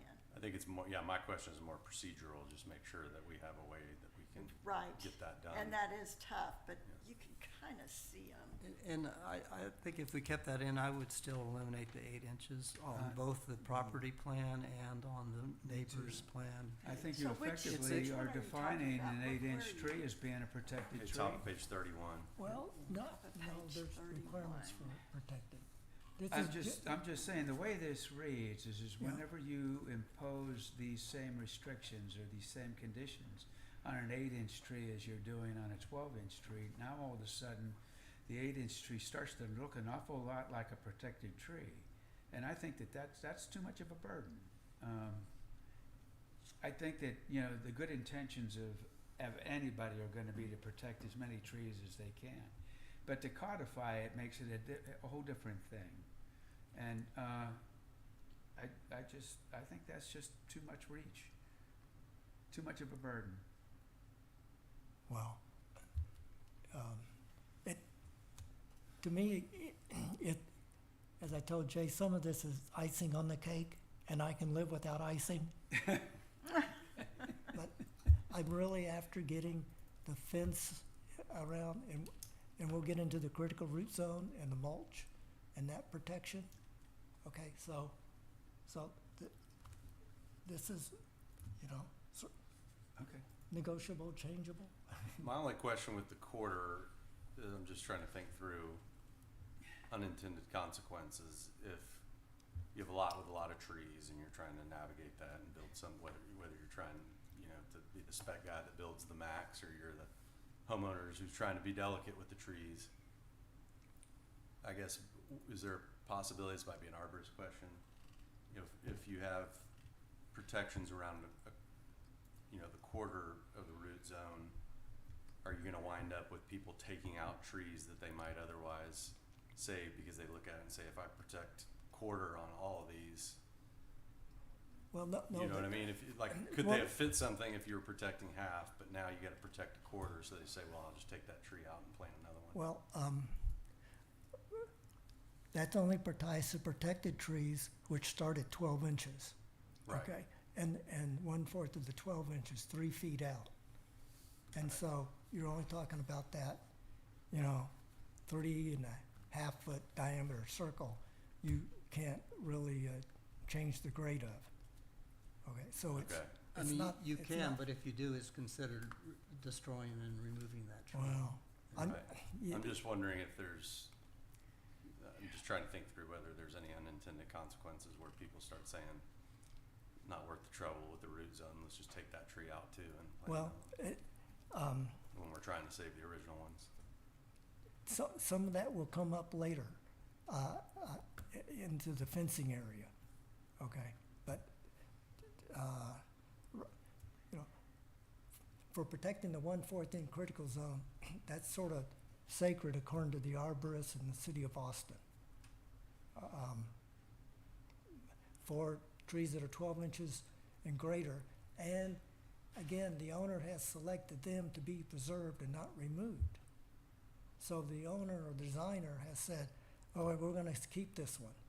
And Right, so- I'm wondering if we're gonna lead to people saying, let's not keep that one, let's get rid Well, of it. that happens. Then That they- can then- occur, and Then we, there's a replacement procedure I yeah. know, I'd rather see the original tree stay than the replacement. at the risk of killing the other trees. well, there, If you Well, I'm don't, talking about one particular tree, and maybe I'm not thinking about, maybe I'm misunderstanding, but if you have two trees next to each other and they're both protected trees, let's say that they're 12-inch trees, then they would have a 3-foot quarter critical root zone that would overlap. But you're saying, don't respect it for one of the trees so you can save the other one? maybe I'm missing what it means. So, what do you have to do to preserve the, what do we have right now? Maybe is the first question. Right now, we have, you have to protect 1/2 the critical root zone with fencing. And No, you no. cannot remove more than 50% of the entire critical root zone. We don't have any provisions for protecting the 1/4 critical root zone, and we've seen instances where they excavated right up against the tree. well, Because they weren't taking away more than 50% of the critical So root zone. we would be saying now you can take away 50%, but you gotta protect 3 feet around. I guess that's my, and, my and- question with yours, if you've got two, and under the current rules, maybe they get rid of one and save the other. And now if you've gotta abide by this, do they say, just take them both out and we'll plant two instead of one? And, I mean, I don't know, if they're saying that the tree's gonna die no matter what, then I guess it doesn't matter. But I was just thinking, if there's a chance that second one stays and survives, and you've got say that's an old oak tree, and now we're gonna go replace it with a new 4-inch, whatever. I'd rather give that one a shot to live than have somebody say, well, that's gonna be too much So trouble, I'll take you're it out. gonna say, should we carve the baby in two, you mean? Save one at the expense of the other? Well, that's what I'm asking, is it automatically gonna die? I don't know. Well, that's what the arborists are telling us, most definitely. If you damage the 1/4 critical root zone by excavation or yeah, other things, disturbing, you're compact, very good chance you've killed that tree. piling up stuff. And yours Well, is a yeah. case in point, it wasn't even the quarter critical root zone. No, and honestly, the garage that they built was, 20 foot, because it was our backyard. So it was there was a 20-foot setback. Yeah. And it killed it. And it was a huge tree. It was a beautiful old live oak that was. Well, I'm just saying, I think couple this is hundred gonna years lead to old. removing more trees than otherwise, and maybe that's okay, cause it wasn't gonna live anyway, I guess is what you're saying. I mean, that's kinda what we're saying. I guess I'm just not following why it would result in removing more trees. Well, I think your example is a good one. If you've got two and one of them your foundation was gonna not take out half the critical root zone, and let's say it was gonna be within 2 feet of the base of the tree. Well, that's not allowed now, Okay. so you're gonna take that out, whereas you might have left it in.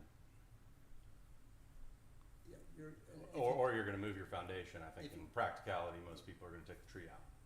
If Yeah. you do, Then you gotta do a replacement. then you gotta do replacement. I'm just saying, I'd If you don't Yeah. take it generally out, rather have the old tree there if it has any chance of living versus swapping it with a new little guy, but it's personal preference. Well, I agree with you, the roots are established and Yeah. there, takes a long time for those roots to get established. Okay. But, let's see, but given your situation or the way you describe it, there's a pretty good chance that that tree's gonna die. If you That's do what- go- that's what I'm yeah, hearing, Yeah, yeah. it's a pretty good chance. And someone would say, well, I'm gonna honor the quarter root zone, I'm gonna come up as close as I can, but I'm not gonna kill it. Well, Yeah, maybe if they know all this at maybe the I will. outset. Maybe I will kill Maybe it, they'll you design know? around it. Yeah. But if they make that decision to say, well, I don't wanna risk killing this tree, we're gonna take it out and replace it with 2 trees instead. I don't wanna risk it that way. It's so close to the house anyway that it might be a problem. I'm not sure what way we wanna be directing people. I would imagine that we're trying to keep people from killing trees that are in place. well, the number one Right. solution would be what you've said is hopefully their architect or whatever would design their foundation. If they really wanna keep that, you know, Yeah. keep that tree, they'll design their foundation another foot away from it. Right? Yeah, But if depends how they- many trees there are. But if they don't, if they insist that they want their foundation 2 feet from that tree, then then they'll remove it. Either they'll remove it because that's their plan and replace it with 2 trees, or they won't remove it and it's a violation of the code and they'll be fined and have to replace it anyway. Yeah, I get all that. I'm just wondering if What, that's a when- better outcome or. When you're I didn't talking talk to to your the arborist. arborist, do you ever talk about, those houses where they just kind of build around the tree and they kind of have the tree going through the roof? How successful is that? Does that work pretty well, or do those trees eventually die? I didn't ask that specific Yeah. question, Jerry. You know what I'm talking about? Well, You'll see them, maybe they'll alter an overhang or something like that so that it honors the tree from some distance, or they might just put the tree right through the roof of a porch or something like that. I mean, you see that whenever you go on AIA tour, some of the Well, I fancier got- places will have a fairly large tree that pretty much just goes right through the house. But, the house is fairly new, and does that work out over time? I mean, Well, they're doing that in Austin, and you see Yeah. it done, and it's confirmed to their code, which is well, more strict than ours. What we that's have. right, okay, but they're doing it. Yeah, I And- wonder And how. that's the code, they're meeting the code, but is the overall success rate, say 10 years out, how is that? That's a good, I don't know. Yeah. Well, the impression I got from the arborist that it is effective, Yeah. because he was advocating for it. And to get back to what's current, Jake said fencing is the 1/2 CRZ. The current code says the whole CRZ is fenced. But after I talked to the arborist, he said what's real important is to get the 1/2 fenced, mulched out to the CRZ, and do protection that way. So we are lessening up the fencing area in the proposed ordinance. Yeah, I'm more thinking about the building versus the protection. Well. I'm all for that. So, I don't know. It was just a thought.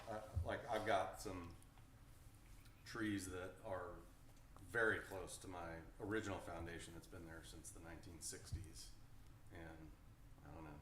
They still seem to be thriving. I guess I'm just wondering, and an arborist probably can't even tell you, what the real odds are. I mean, it's individual tree, what depth are the roots, I mean, all that stuff, but I don't know, just, I guess I'm thinking about, I would love if as many original trees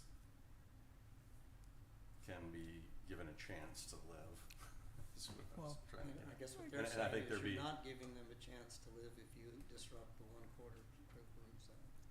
I'm saying I've got houses, I've got trees in my house that have had the quarter disrupted for 50 years and are still there, so I don't know. So Well, it can't be, it's not 100% that it's gonna No, die. it's, Yeah. nothing's 100%.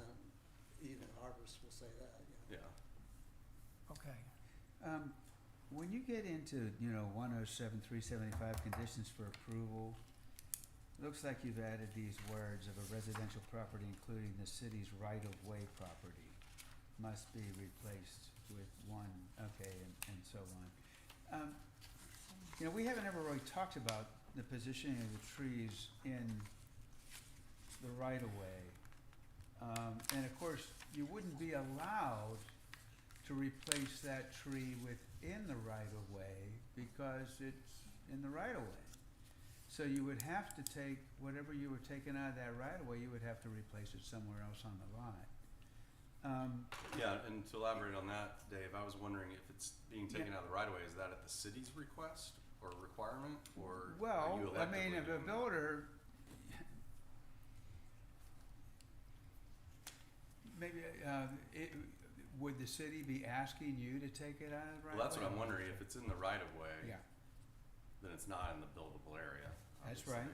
It's not in the building. So, we have stronger protection for those that are not in the builder. That's right. So, it seems to me that if a tree's being removed from the city right away, that means the city, for some reason, is removing the heritage tree, is asking you to remove the heritage tree from the We right had of a way. clarification on that issue. Apparently, there are lots in Willingwood where the right-of-way extends and the property line are the same place. There are those cases. Which means that correct me if I'm wrong, Well, it's, the owner owns the right-of-way property. But there are other circumstances where the right-of-way is city property and your property line ends 10 feet from the curb. what you said is true, that the right-of-way line and the property line are the same line, but it's the line that's away from the street. That distance between the street and the end of the right-of-way, that belongs to the city. Vicky? So in a pre-planned subdivision, Yeah. they will more likely put your property line back. So that area from the curb back 10 feet Yeah, is not your property. right. Some of the lots here, your property line actually does reach the street, Right. but the city still has right-of-way 10 feet in. But the property So owner share. owns the, Yeah, but Right. that's not on the plat. But they, yes, That's not on sometimes the they plat. are. Well, I think we have. well, Because we were in um, subdivision. well then, what you're saying, you're saying the same thing twice.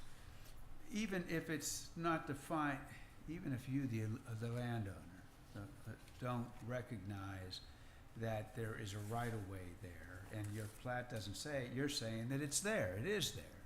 That in every case, that the city has a right-of-way that goes 10 feet away from the curb. And I'm not sure that's true. Right. I'm not sure that's true. I think that, there are gonna be right-of-ways in certain lots and some of them don't. Technically, there, yes, I understand where you are coming Yeah. from, but some lots in platform, some lots, your property line is 10 feet in from the curb. But That's- there's just that's imaginary right, area, but because you there's- don't, because you don't between- own it at all. That's right, because between that property line and the curb, that's the right-of-way. Yes, but Yeah. you could have a property platted and surveyed Yeah. where your property actually goes to the curb. You own all the way up to the I curb, agree. and then there is a right of way into your actual owned property. There might be an easement but not a right-of-way. It's a right-of-way. That feels wrong to me. Yeah. I have a Where was question. that section that talked about the right of way?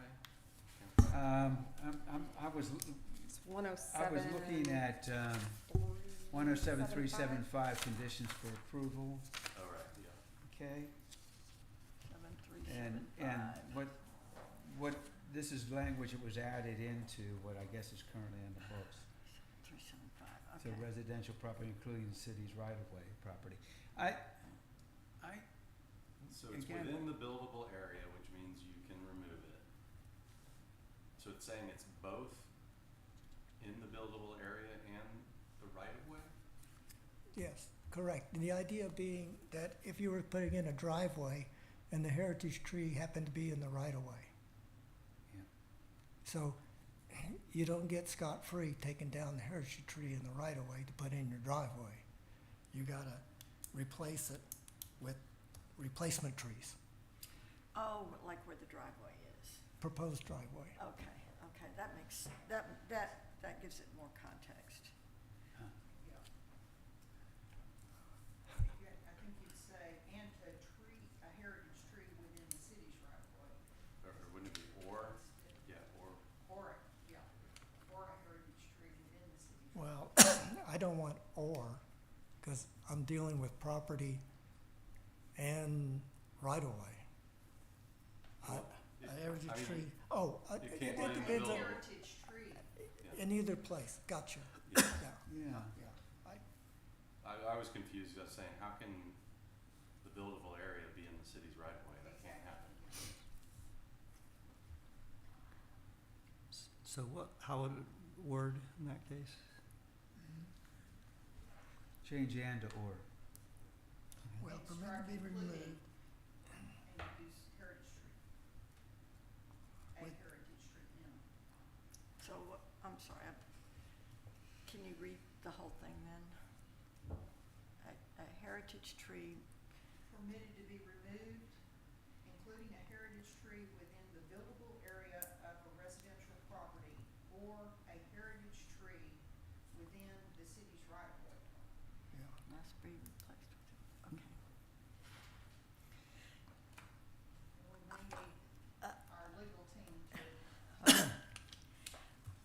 decide whether city's right of way property is the proper legal clause.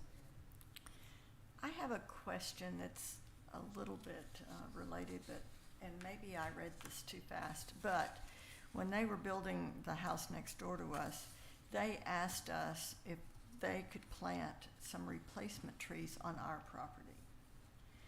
And, we were open to it, but nevertheless, that's really not addressed in any of this, is it?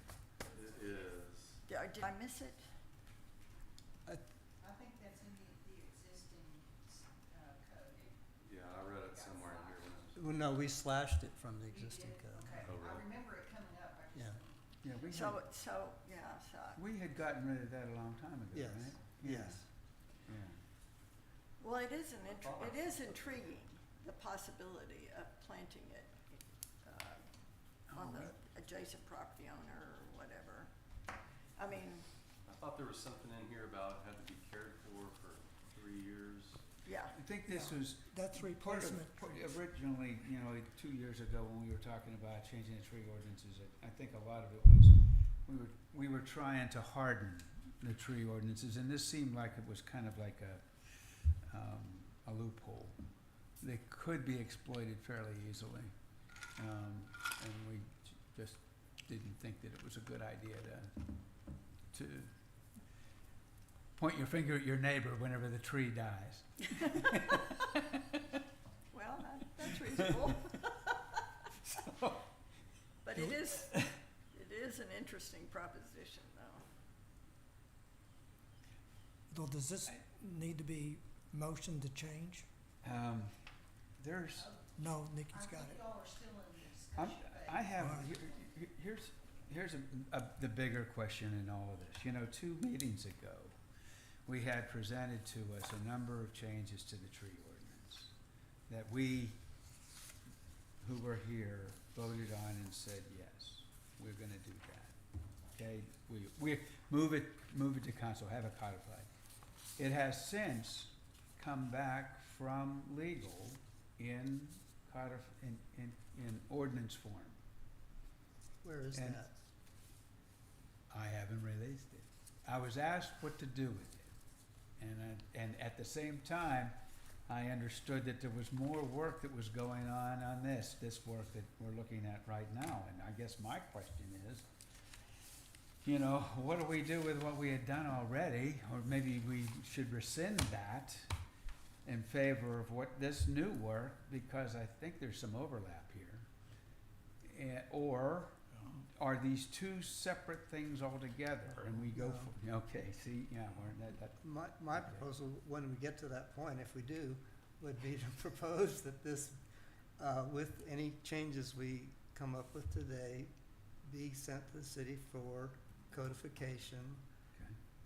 or amending the currently codified version that you have in your back pocket, I guess. Yeah, yeah. I mean, no, it doesn't need to We- be totally redone. We, No. we, we we could bring that coded, that form back. We could bring it to a meeting, and you could look at it and say, well, that doesn't do it.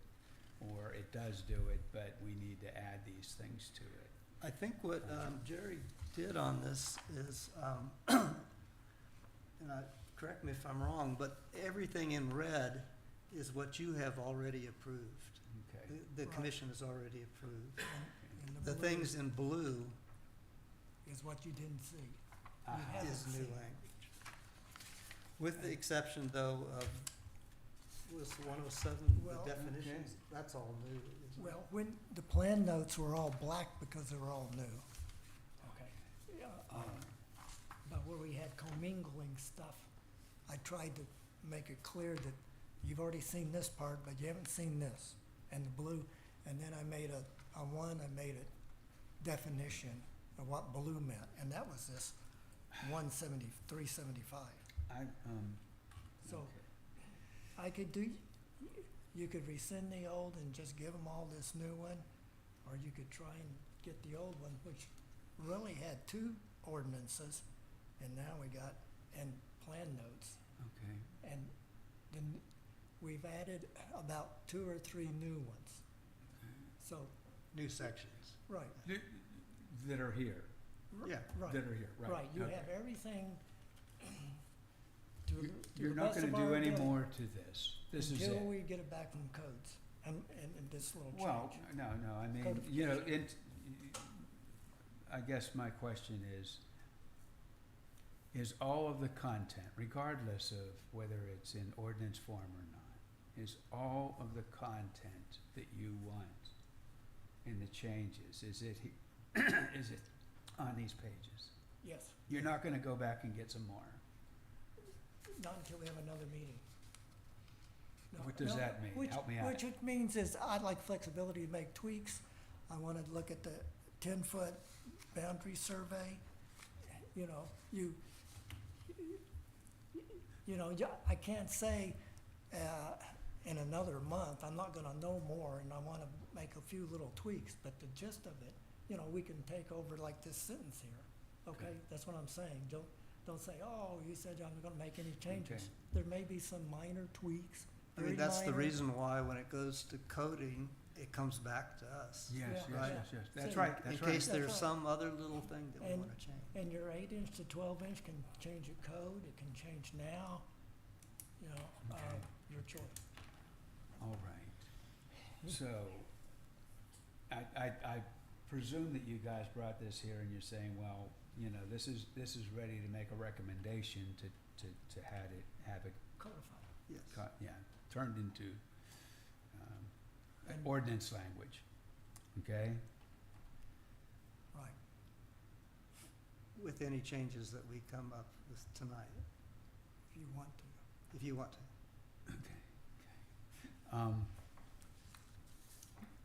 Well, you can, I have a couple more questions. someone could make it, yeah, okay. Tony, you have more discussion before Yeah. we get to that. So right now we have, do we we have nothing in there for tree, or no, we have tree protection for the whole critical root zone right now, and it's the 5 feet with steel posts, fence. I was Yeah. curious about that since y'all talked to the arborist.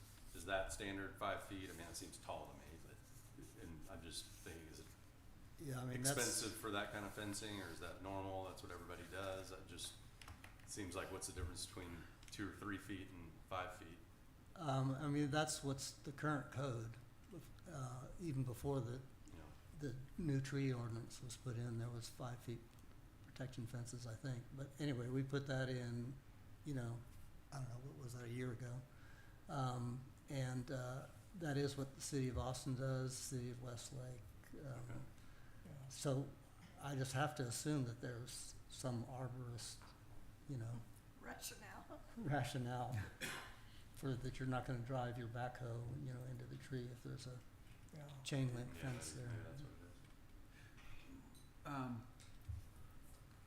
is. And that, the protection is only for protected trees? Tree protection? Yeah, there is one clause in there already that if there are areas that you want to protect, you know, natural areas, then it's recommended you do it this way. Right, Jerry? Right. Yeah, it's not But mandated. you're not required on No, an you're 8-inch not tree to required. do it. Well, And then the heritage tree, so we just talked about it in the city right of way. If you're just, the driveway example, it's not the buildable area. You wanna put your driveway somewhere and there's a heritage tree there. Is that when you have to go to BOA for approval? Removal of a heritage tree is a separate ordinance, but we, conditions for approval is right there. You can put it in your permit application that you want to remove that tree, but then there's remediation requirements. And there's a tree removal. So there's permit. there's no scenario where you cannot remove. I saw something about BOA. You have, yeah, for a heritage tree, you have to go to the BOA to remove it if it's outside of the area. Which That's my understanding. Which I guess would be a driveway, could qualify. I'd have to see that in the current code. I mean, again, I'm fully admitting I'm questioning things that aren't necessarily new. I'm just trying to refamiliarize myself with. There may be something to talk about next time. I mean, when we all know what it is. What the code says. Well, I personally would like to see the ordinance that has been sent out sure. incorporate the new recommendations so that it's all in one place. I'm gonna motion that we table this till next meeting and bring back the,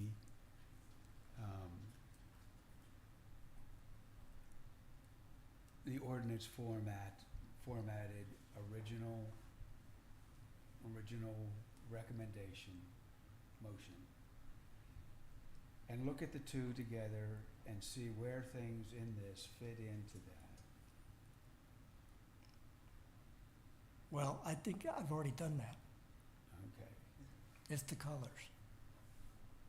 I think I would like to see us go to codification and look at what they come back with what we're proposing. I would agree with that. It's just a matter of taking what, if anything, we approve tonight and looking at it side by side with what's already been codified and see what else needs to be codified. Right.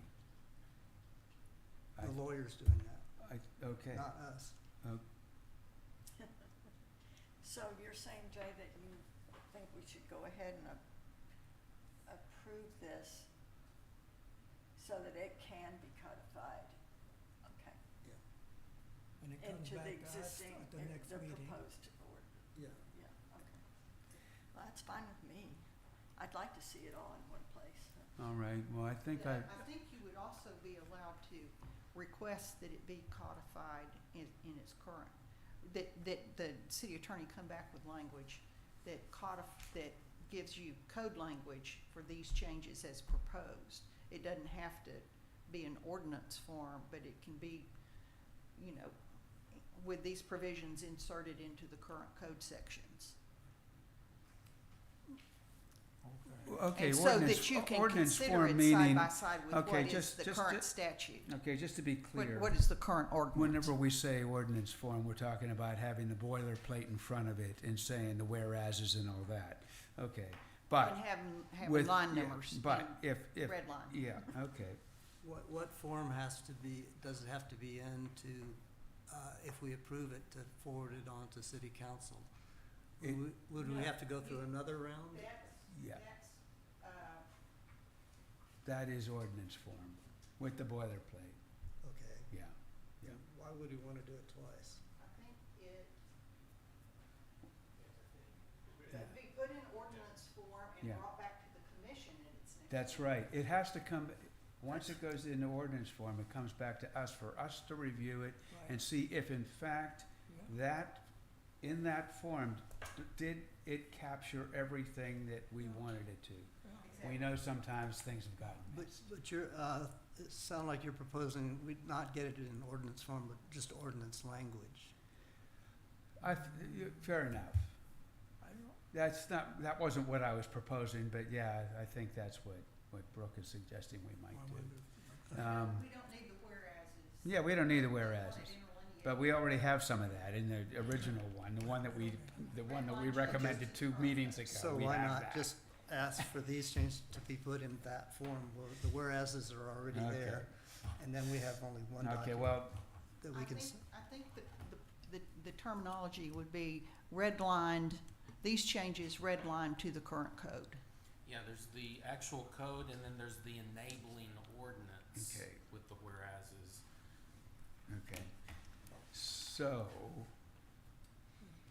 that particular motion is not on our chart here, but it is, well, the draft proposed ordinance with, let's see, is it changed? Ordinance form, redlined to the current code, you know, it's not the final ordinance. Right, okay. I think what we're talking about is redlined to. The exhibit. So, let's back up a second. Before we get that far, do we have agreement that this is somehow ready for moving to the next step? well, there was one change there, or 2 changes that we wanted to make. Okay. Well, I did whatever y'all wanna Okay. do. What were the 2 changes? One is the 8 inches, And One is the 8 inches, or- turning it back to 12, Uh-huh. and the other one was, On the 375. residential property or a heritage tree in the city right-of-way property. Right. Well, we can, Okay. Nikki's got that, so we can do those 2 changes. No. okay. I would really, really prefer if you made them in a motion We will do that. of exactly what you want changed. I have gone through way too many iterations of I- stuff I- and not gotten it right. Okay. So, Coming right up. Okay, So Jay has it. Okay, All right. I'm gonna attempt this. Okay. I move that the council direct, no, no, that's not the right one. take a, yep, It's the bottom of he was clearing his throat. 9, is it? Go ahead.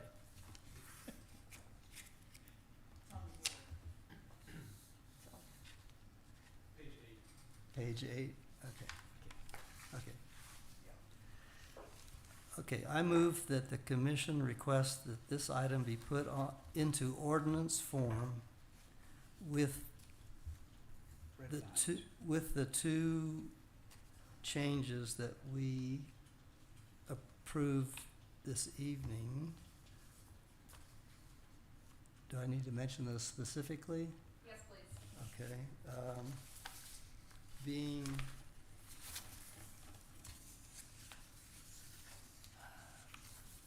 in section 107-376, paragraph A, item 1, the second line be changed to 10 feet beyond the property line that are at least 12 inches in DBH. The second recommended change would be, You said- in 107-375, paragraph J, the sentence read, "A heritage tree permitted to be removed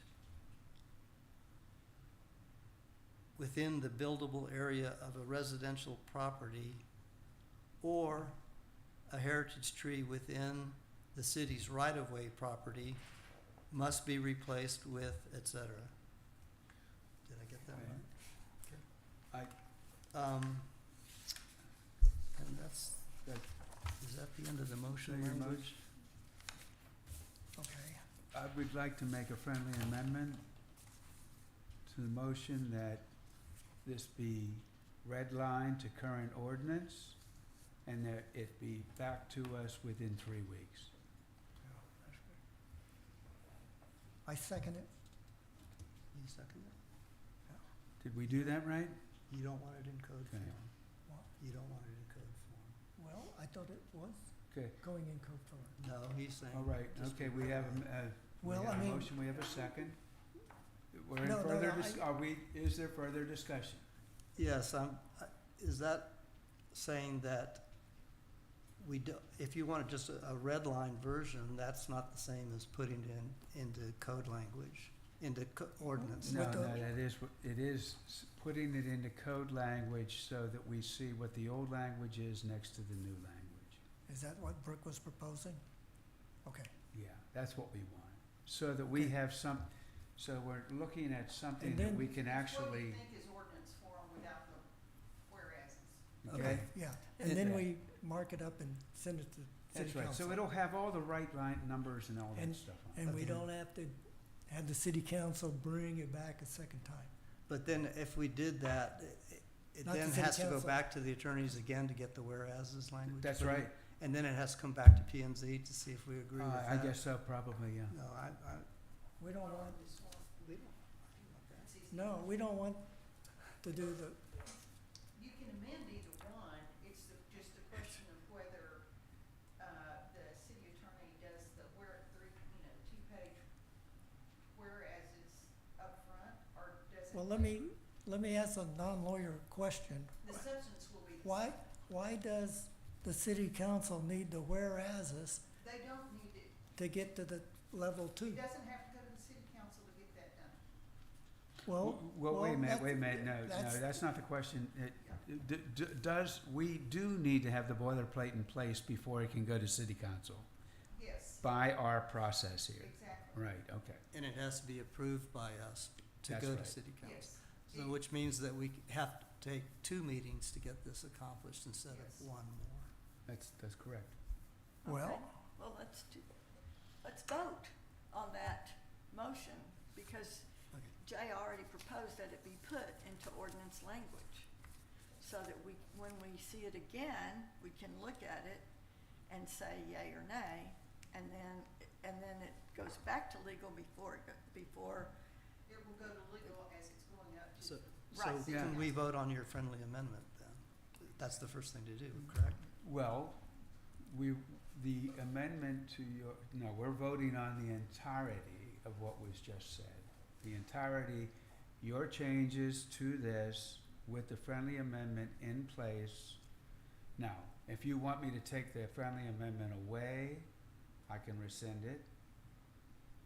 What was the But- friendly You amendment can again? What reject was the it? friendly amendment. Yeah, you can reject it, that's right. The friendly amendment was to come back with the just red line Oh, yeah, language yeah. and not be an ordinance form. Okay, And I so reject, I would reject that. I would reject. Because I made the it too. motion, I get to reject it? Yeah, Yeah. Okay, I reject the friendly amendment. yeah. It doesn't Mm. Then you move on, then you vote on the Yeah, motion, yeah, and you can make another. then, that's right. We're still in discussion too, right? We're still in discussion, yeah. I mean, I don't know if this is the right place to say this, it's not changing the amendment, but I think we need to figure out if this 10 foot on either side, on every side of the property is viable. Yeah. yeah. And, at some point, Yeah, I think we need to figure My, it out. my guess is, folks, this is gonna take 2 months anyway. Period. We're not gonna get this done next month. There's a lot here. Well, not when you break it up into pieces and you've already seen it. I mean, there's a lot of pieces, but they're simple.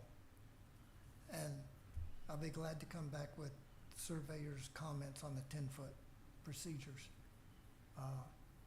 But I've been working on this since January. And it's not, the substantive changes are not gonna happen.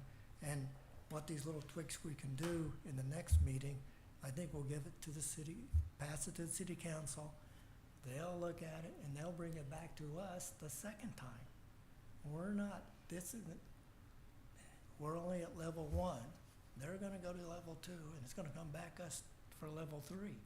So you get another bite at the apple. And so, which is at least, 3 months away.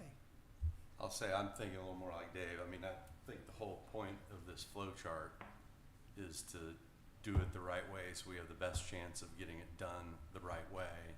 And there is a sacrifice being made in terms of expeditiousness. We are following the spreadsheet with my Yeah. motion. But I think we're trying to, Yeah. Well, I know fast track sounds ridiculous in Well, anything we do, Yeah, but but what you're doing, is you're building in the likelihood that it's gonna change whenever it comes back. And what we're trying to do is not build in the possibility of changing it. We wanna build in that we're pretty sure this is where we wanna go next. I am pretty sure, I am 95.6% sure that this Well- is what we want to go. There might be 1 or 2 little tweaks, and that's right. like And- maybe and- the 10-foot thing. And then you get another chance at it. So I would like to just make a motion. It's codified Just a moment. with, We already, We have a motion. okay, We have a motion. on pending. Okay. Yeah, that Jay already made that you seconded. Yeah, well, we it's haven't second. voted, I know, That's right. but it's still, That's right, the Okay, motion's still there. right? I believe that the friendly amendment was rejected. I think I got that right, okay? So, sitting as it is right now, we either voted or you take it down and redo it.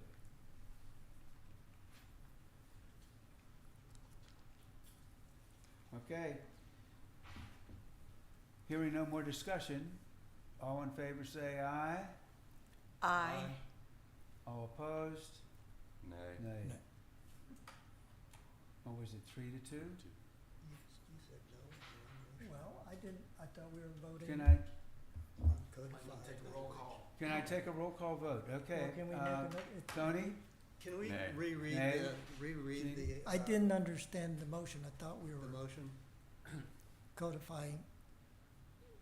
You're back to the original motion. Yeah, we're which back to was the original his motion. your second. Yeah. Okay, well, if it's to codify the motion, I would be in favor of it. Yes, our notes say that the motion was in ordinance form. In ordinance form, That's right. okay. Yes. So if Okay. you want to make it again, all right, Well, he's No. called for a roll call. No, we're taking a roll call vote right now. Tony just said nay. aye. Jean? Aye. and I said no, I didn't say aye. I was, You said no, right, I said no. What are you saying now? and I said. Well, do you want to say? I said no, so Can I change it to a okay, yay? so, wait a minute, so, it failed, all right? Right. It failed. Now, that doesn't mean we're done here. Right, Okay, all right. We can take another motion. If this one failed. All right. So, let's Jay- figure out, what do we wanna You do? just We wanna defeated- take, You don't want it to be an ordinance form. I do, I don't want to, You just That's what voted he to. said. oh, I'm sorry, I didn't understand it. okay, well, So we just take it again. Can we redo the vote? let's, if you wish to redo the motion, that's okay, but we gotta be sure we know what's being said. all Yeah, right? I would call that a motion to reconsider.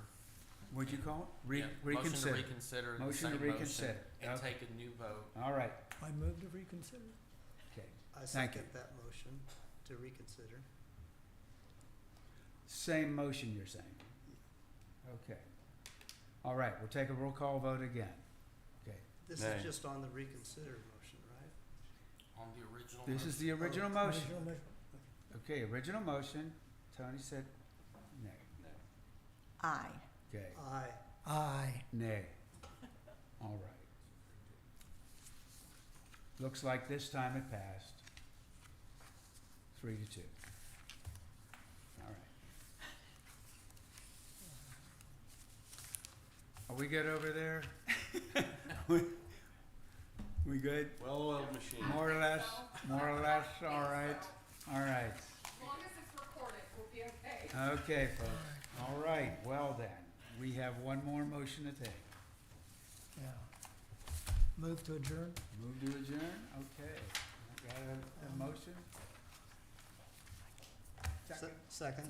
Okay. All in favor, say aye. Aye. All opposed? So Okay, I we'll have, move. Thank you, folks. That I was have loud. one question, quick question though. So Jerry, you are gonna talk to the arborist about the 10-foot thing? And Surveyor. surveyors. The surveyor, right, the Yeah, surveyor, yeah. sorry. Yeah. Okay. And if you got anything else? Okay, I all was just noticing, I guess we have a separate tree ordinance for commercial right. that's similar but different, right? I thought I had read 3 feet somewhere that incidentally, the I'm gonna commercial tell you, one, I don't the feel good fencing about is it. 3 feet in height. I don't feel instead good of about 5. this. I don't know that we're gonna get back what you think. Yeah. Well, You know? you just, why don't you just look at